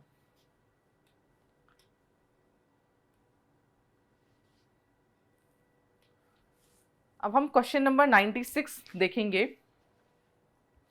Which of the following contributes favourable condition for temperature inversion. Temperature inversion के लिए कौन सी इसमें से फेवरेबल कंडीशंस हैं? लॉन्ग विंटर नाइट्स, बिल्कुल सही बात है। क्लाउडी स्काई नहीं चाहिए होता है, बहुत क्लियर स्काई चाहिए होता है। काम एटमॉस्फेयर सही जवाब है। मॉइस्ट एयर नहीं चाहिए होती है, ड्राई एयर की रिक्वायरमेंट होती है। तो टेम्परेचर इन्वर्जन के लिए लॉन्ग नाइट्स एंड काम एटमॉस्फेयर, ये 2 एप्ट कंडीशन है। Hence the answer will be A.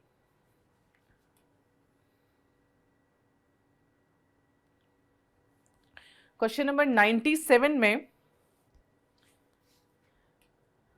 Which of the following is correct order of decreasing water containing entity. सबसे ज्यादा वाटर कहाँ पे है? पोलर आइस, उसके बाद ground water, then lakes, then atmosphere, and then rivers. So this is the order.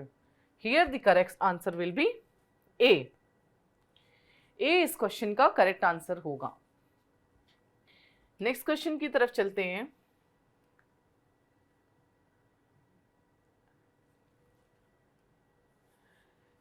Which of the following statement are correct?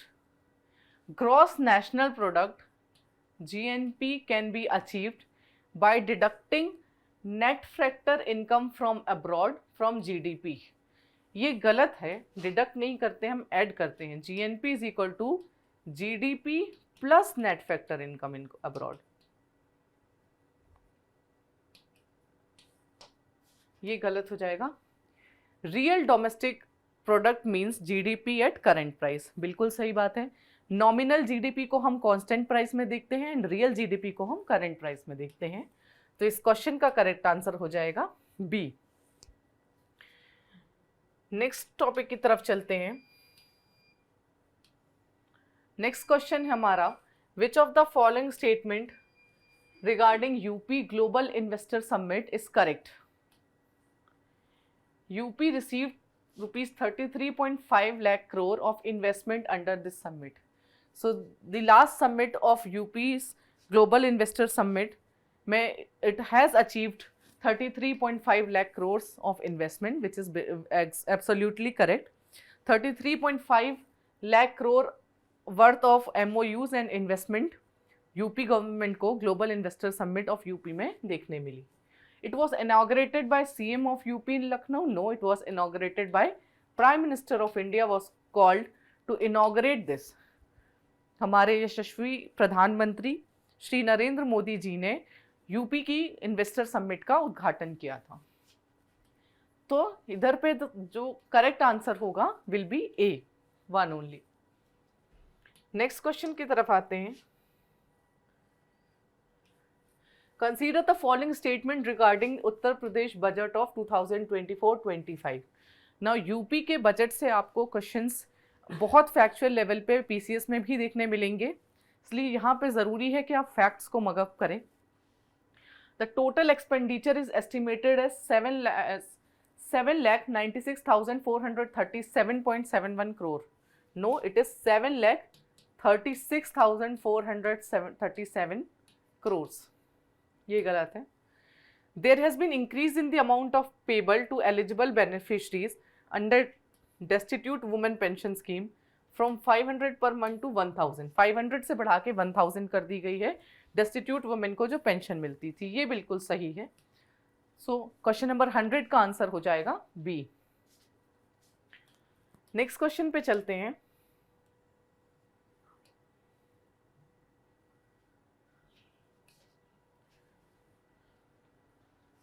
Question number 101. Which of the following statement is correct? हमें बताना regarding NBFCs, non banking financial companies. They are registered under companies act. इसमें दो तरीके की NBFCs होती हैं, एक deposit taking and एक non deposit taking.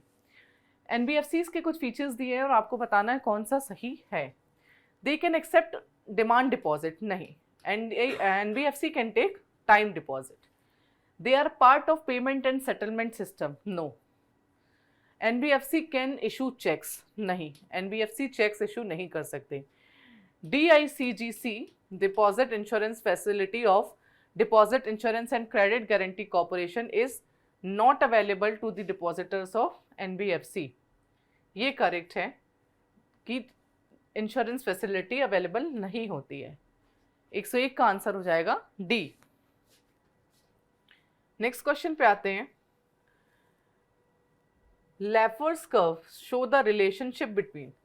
लेफर्स curve tax rate और टैक्स रेवेन्यू के बीच का कर्व है, जो ये दिखाता है कि टैक्स रेट बढ़ाते जाने पे टैक्स रेवेन्यू बढ़ता है, लेकिन एक हाइट के बाद अगर टैक्स रेट बहुत ज़्यादा बढ़ाया जाए तो रेवेन्यू घट जाता है. So this is a relation between tax rate and tax revenue. C is the answer. Next question पे आते हैं. Question number 103. Chaiti folk song is related to which region of UP? UP के किस area में चैती नाम का लोक गायन देखने मिलता है? रीजन है डी, भोजपुर रीजन में चैती फोक सॉन्ग देखा जाता है. Now next is which of the following group of mahajanapadas were located in UP? Avanti आपको पता होगा कि एमपी में है, उज्जैन. मगध बिहार में होगा. कुरु, पंचाल एंड सुरसेना ये तीनों यूपी में पाए जाते हैं. तो correct answer will be C. 104 का करेक्ट आंसर हो जाता है C. Question number 105. In the second half of the 12th century, that is around 1150s, Gahadwala's capital Kannauj was captured by. Kannauj को किसने कैप्चर किया था? Answer is D, Mohammad Ghori. Next question है question number 106. Consider the following statements और आपको correct बताना है. Lalitpur is that district of UP which is surrounded by MP on 3 sides. बिल्कुल सही बात है. ललितपुर अपने 3 साइड से एमपी से घिरा हुआ है। Sonbhadra is the only district of UP which touches 3 state. ये गलत स्टेटमेंट है। सोनभद्र 4 स्टेट्स को टच करता है। तो Sonbhadra is that district which touches 4 states. On the other hand 3 states को अगर सहारनपुर भी टच करता है। So in this question the correct answer will be A. Next question की तरफ चलते हैं। Question number 107। एक साइड पे आपको यूपी के कुछ डैम दिए हुए हैं एंड दूसरे साइड पे वो किस एरिया से बिलोंग करते हैं। पहला है मूसाखंड डैम, ये करमनशा रिवर पे है। Then Maudaha dam Birma river पे है। अर्जुन डैम ये अर्जुन रिवर पे होगा एंड ओबरा डैम ये रिहंद में होगा। सो इस हिसाब से the correct answer will be C. 107 का करेक्ट आंसर हो जाता है सी। नेक्स्ट क्वेश्चन की तरफ चलेंगे। यहाँ पे यूपी के कुछ सेशंस दिए हुए हैं और हमें बताना है कि किस सेशन में किसने प्रिसाइड किया हुआ है। ये आईएनसी के कुछ सेशंस हैं। तो first is Lucknow session of 1899, it was presided by RC Dutt. Kanpur session of 1925 was presided by Sarojini Naidu. Allahabad session of 1892 was presided by W.C. Banerjee. And Meerut session of 1946 के समय आपको पता होगा कि जे.बी. कृपलानी प्रेसिडेंट थे। इस क्वेश्चन का correct answer हो जाएगा सी। नेक्स्ट क्वेश्चन की तरफ चलते हैं। Question number 109।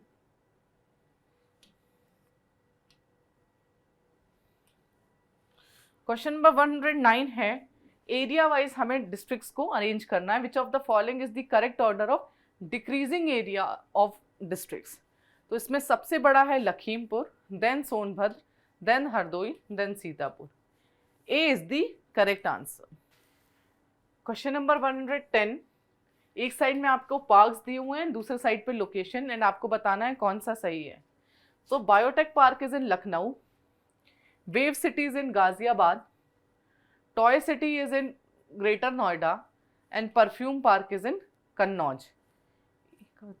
So A is 3, B is 2, the correct answer is B. 110 का करेक्ट आंसर है B. Next is question number 111, which of the following districts are included in SCR developed by UP? Now recently NCR के lines पे UP government SCR बना रहा है, that is State Capital Region. It has around 6 places near Lucknow. The region are Lucknow, Hardoi, Sitapur, Barabanki, Unnao and Raebareli. इस question का सही answer हो जाएगा बी, 1 and 3।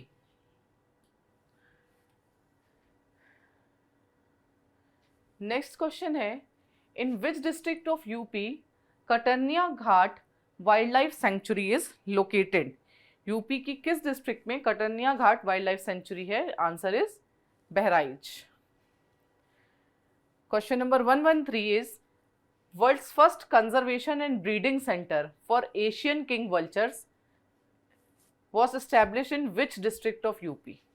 तो यूपी में हाल फिलहाल में महाराजगंज डिस्ट्रिक्ट पे first conservation and breeding centre for Asian king vultures बनाया जा रहा है।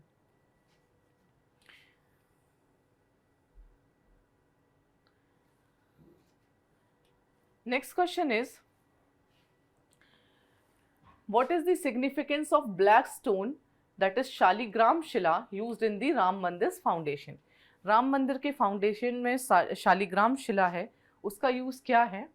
Answer is D, Shaligram Shila is a symbol of lord Vishnu. Next question है question number 115,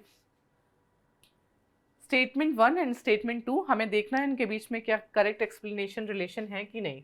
number of trophic levels in a grazing food chain is restricted. सही बात है, आप देखिए एक ग्रेजिंग फूड चेन में 5 लेवल मैक्सिमम 4 to 5 लेवल होते हैं। Reason being only 10% of the energy is transferred to each trophic level. ये भी सही बात है, बिकॉज हर लेवल पे सिर्फ 10% ही एनर्जी फ्लो करती है, इस रीजन से जो ट्रॉपिक लेवल है वो रिस्ट्रिक्टेड है। Correct answer is A, both statement 1 and 2 are correct and statement 2 is the correct explanation of statement 1। Next question की तरफ चलते हैं, क्वेश्चन नंबर 116 की तरफ। Pyramid of a biomass in terrestrial ecosystem is inverted. Next question is question number 116. Consider the following statement. Pyramid of biomass in terrestrial ecosystem is inverted. ये गलत है। Pyramid of biomass aquatic ecosystem में inverted होता है और grassland ecosystem में erected. The biomass of consumers exceeds producer in the aquatic state ecosystem. ये statement बिल्कुल सही है। नेक्स्ट में जाते हैं, Rotterdam convention, question number 117। Consider the following statement with reference to Rotterdam convention. This treaty came into force in 2007। Wrong, it came into enforce in 2004। हालांकि it was firstly discussed in 1998। It aims at implementing prior informed consent procedure for certain hazardous chemical and pesticides in international trade. ये बिल्कुल सही बात है। Rotterdam convention बनाया ही इसलिए गया था कि hazardous chemicals या pesticides जो हैं इनके लिए एक regulations बनाई जा सके, एक consent का consent measure लिया जा सके। It is legally binding in the international treaty. It is correct. So correct answer will be B. 117 का आंसर हो जाएगा B. Question number 118. Which of the following is regulatory service of ecosystem? तो एक ecosystem में कई तरीके की services होती हैं, जैसे cultural services, regulatory services and provisioning services. हमसे यहाँ पूछा गया रेगुलेटरी सर्विसेज, तो रेगुलेटरी सर्विसेज इकोसिस्टम की है D, pollination. Pollination is the regulatory service. Next question है, which year was celebrated as international year of biodiversity by UN? तो UN ने 2010 को इंटरनेशनल ईयर ऑफ बायोडाइवर्सिटी की तरह सेलिब्रेट किया था। Next question is question number 120. NGT has the power to hear all the civil case relating to environmental issues and questions that are linked to the implementation of which of the following laws? इसमें से किस किस loss को NGT here करता है? So water prevention and control act बिल्कुल सही बात है, वाटर एक्ट ऑफ 1977 भी सही है, फॉरेस्ट एक्ट ऑफ 1980 भी सही है, वाइल्ड लाइफ एक्ट ऑफ 1972 ये गलत है। Wild life act of 1972 and Indian forest act of 1927 ये दोनों एनजीटी नहीं सुनता है। So correct answer will be B. Next question है, एक साइड पे आपको इंडियन नेशनल रिसर्च इंस्टीट्यूट्स दिए हैं, दूसरे टाइप पे सेंटर, तो आपको बताना है कि कौन सा सेंटर कहाँ पे है। National banana research centre is in Trichy, grape centre is in Pune, national centre for research for litchi is in Muzaffarpur, Muzaffarpur litchi को जीआई टैग भी है, national research for centre of pomegranate is in Hisar. So इस हिसाब से हमारा करेक्ट आंसर 121 का बनता है सी। सी एक करेक्ट आंसर है। नेक्स्ट अब यहां से 122 क्वेश्चन नंबर से हम करंट अफेयर्स के क्वेश्चंस देखेंगे, जिनका यूपी पीसीएस में भी काफी ज्यादा वेटेज होता है। Question number 122 is, what was the theme of world population day 2024? World population day 11 जुलाई को मनाया जाता है and this year the theme was Leave no one behind, count everyone. C. Next question is, which Indian origin person has been appointed as cultural secretary in the Britain government? Britain government में cultural secretary बनाया गया है D. लीसा Nandi. Next question is question number 124. In July 2024, UP government constituted a judicially inquiry commission under whose chairmanship to investigate Hathras incident. So there was a stampede in Hathras और उसको inquire करने के लिए जो committee बनाई गई थी that was C. Justice Brijesh Kumar Srivastava committee. Now next question is question number 125.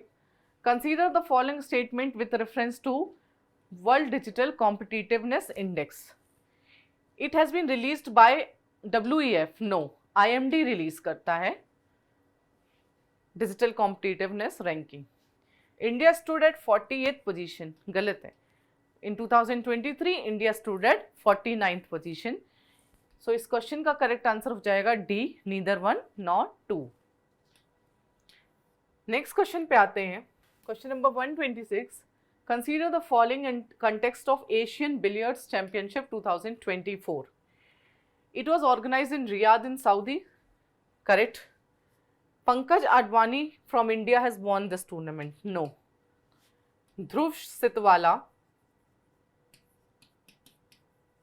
ने पंकज आडवाणी को डिफीट किया है to win this tournament. So correct answer will be B. 126 का करेक्ट आंसर हो जाएगा B, 1 only. Now is question number 127. Which among the following was conferred with Green Oscars in 2024? 2024 का green Oscars मिला है पूर्णिमा देवी को. Now next question is question number 128. Consider the following statements and tell which is correct. Recently 46th session of UNESCO Heritage Committee was held in Delhi. बिल्कुल सही बात है. Charaideo Maidam from Meghalaya. No, Charaideo Maidam is in Assam. Was added as the latest site. तो चिराई madam add हुई है but Assam की site है ना कि मेघालय की. ये गलत. तो करेक्ट आंसर हो जाएगा ए. नेक्स्ट क्वेश्चन की तरफ आते हैं. Question number 129. International tiger day is celebrated on. Tiger इस साल काफी न्यूज में रहा है, so you must know this. Correct answer is D, 29 July. Next question. Operation Bambi bucket was conducted by is conducted in news is related to. So basically the correct answer is D, an initiative aimed at training helicopter crew in water airlift options. 130 का correct answer हो जाएगा D. Uttarakhand में हाल ही में operation Bambi bucket को use किया गया था to train helicopter crews in water airlift operations. Question number 131. Second Thomas Shoal Reef was recently is news. It is located in. Second Thomas Shoal जो कि recently news में है वो कहाँ located है? Answer is South China Sea. Recently China और Philippines के बीच में यहाँ पे एक defense tensions बन गए थे and this is why this place was in news. Next is question number 132. इसमें हमें बताना which pair is not correctly matched. Bishnoi movement सेन जम्बू जी करेक्ट है. Appiko movement this is wrong. इसको पांडुरंग हेगड़े ने स्टार्ट किया था. However later on Baba Amte ने ज्वाइन किया था. मैती मूवमेंट उत्तराखंड में कल्याण सिंह रावत बिल्कुल सही है. नर्मदा बचाओ मूवमेंट एमपी में मेधा पाटकर बिल्कुल सही है. Correct answer will be B. Next question, question number 133. Which of the following mountain railway has been designated UNESCO Heritage Site? इसका करेक्ट आंसर है 1, 2 and 3. दार्जिलिंग, नीलगिरी and कालका Shimla. All the three Himalayan railways are designated under UNESCO Heritage. Next question is question number 134.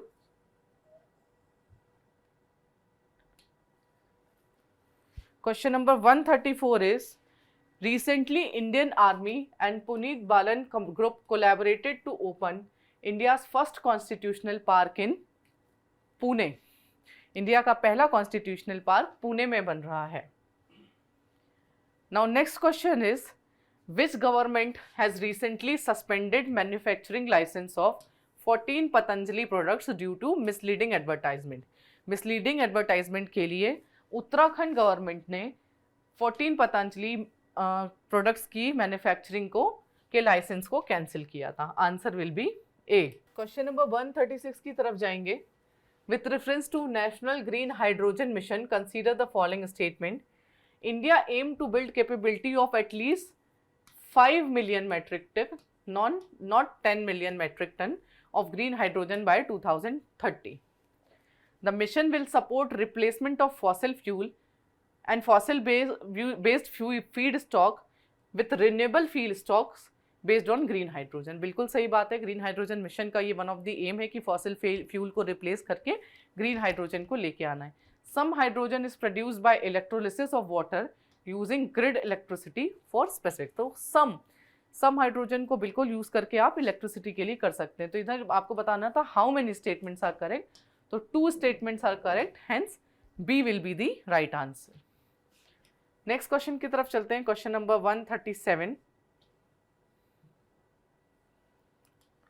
Consider which of the following countries' scientists recently discovered plastic eating fungi as a potential solution to ocean pollution. So recently the scientists from Germany have discovered a fungi which is a plant eating fungi, and it has a potential solution to eat the plastic waste which is present in the ocean and provide a plastic free ocean. Next is about the now Bhavishya software. It is introduced by Department of Space. No, Bhavishya portal is by Department of Pension, जिसमें pension की से related जितनी भी चीज़ें हैं उसको streamline करने के लिए बनाया गया है ताकि डिलेज एरर्स इन सबको चेक किया जा सके. It aims to predict the and forecast weather phenomena. बिल्कुल नहीं. तो ये पेंशन से रिलेटेड है, इसलिए इसका आंसर होगा D, neither 1 not 2. Next question की तरफ चलते हैं. Question number 140.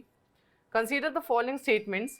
Uttar Pradesh chief minister has inaugurated Yotta D1, north India's first hyper scale data centre in Noida. नहीं, Yotta D1 is India's second and north India's first hyper scale data centre located in greater Noida.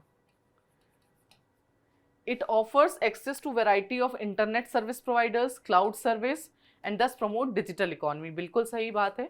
Yotta D1 एक तरीके का data centre बनाया गया है जहाँ पे बहुत सारे डेटा को पूल किया जाएगा और कहीं ना कहीं डिजिटल इकोनॉमी को प्रमोट किया जाएगा. बट ये सेंटर ग्रेटर नोएडा में सिचुएटेड है. Next question is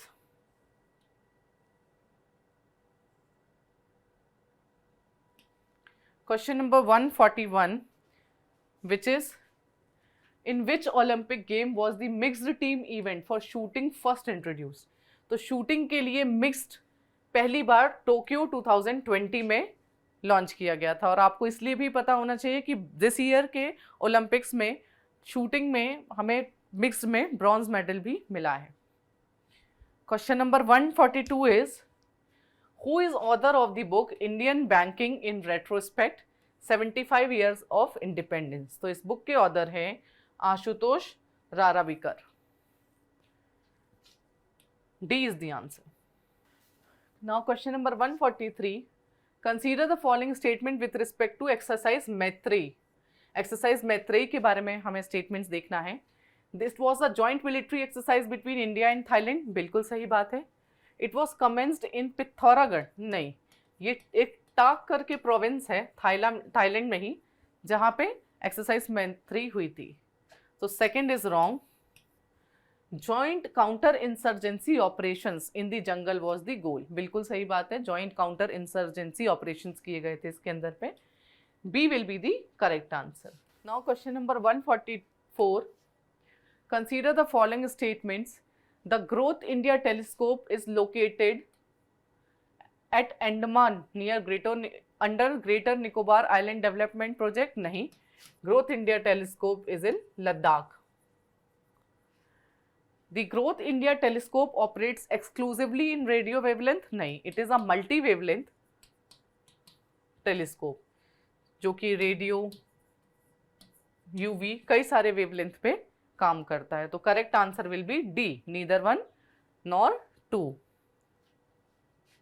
next question is question number 145। Where are Pyrenees mountains located? Pyrenees mountain किस किस के बीच पे लोकेटेड हैं? Correct answer is B, between France and Spain. अगला क्वेश्चन है question number 146। Juice jacking recently mention in news is related to, it's a cyber attack. Basically ports से data को एक्सट्रैक्ट कर लेना, for that the word juice jacking is used, so it is used for cyber attacking. Now recently, who has been appointed as cabinet secretary of India?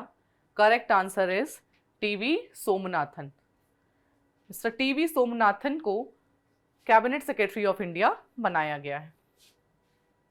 अगला question, question number 148 is, question number 148 is regarding Chandrayaan 3. Mission has made India first country to soft land on the South Pole on 23 August, 23 August, not 24. India became fourth country, not the third country, to successfully land on moon. Under Chandrayaan 2, unlike Chandrayaan 2, Chandrayaan 3 was not developed with a success-based design approach. Rather, it has failure based design approach. कि what if the failures are there, how to rectify it? failures को ध्यान में रखते हुए इसका designing किया गया है। और ये पॉइंट बिल्कुल सही है कि Shiv Shakti point is the name given to the landing site of Chandrayaan 3। तो correct answer is only 1A। Next question की तरफ चलेंगे। नेक्स्ट क्वेश्चन में, क्वेश्चन नंबर 149 में एक तरफ आपको वोल्केनोज दिए हैं और दूसरे तरफ countries. Sabancaya, it is in Peru. Mount Etna Italy में है। Colima is in Mexico and Merapi is in Indonesia. तो इसका करेक्ट आंसर हो जाएगा सी। और अब हमारा आज का लास्ट क्वेश्चन कि AI Hume seen recently in news is related to which of the following? Correct answer is B. It has introduced first AI capable of engaging in conversation with emotional awareness. So 150 का correct answer है B। इस तरीके से हमारा test का discussion complete होता है। I hope आपने इसमें बहुत सारी इंफॉर्मेशन गेन की होगी, किस तरीके से रियल एग्जाम प्रेशर में क्वेश्चंस को अप्रोच करना है और किस तरीके से एलिमिनेशन को लाकर अपने क्वेश्चंस की एक्यूरेसी सही करनी है, आपने सीखा होगा। For any kind of any further queries, you can send your comment. Thank you so much.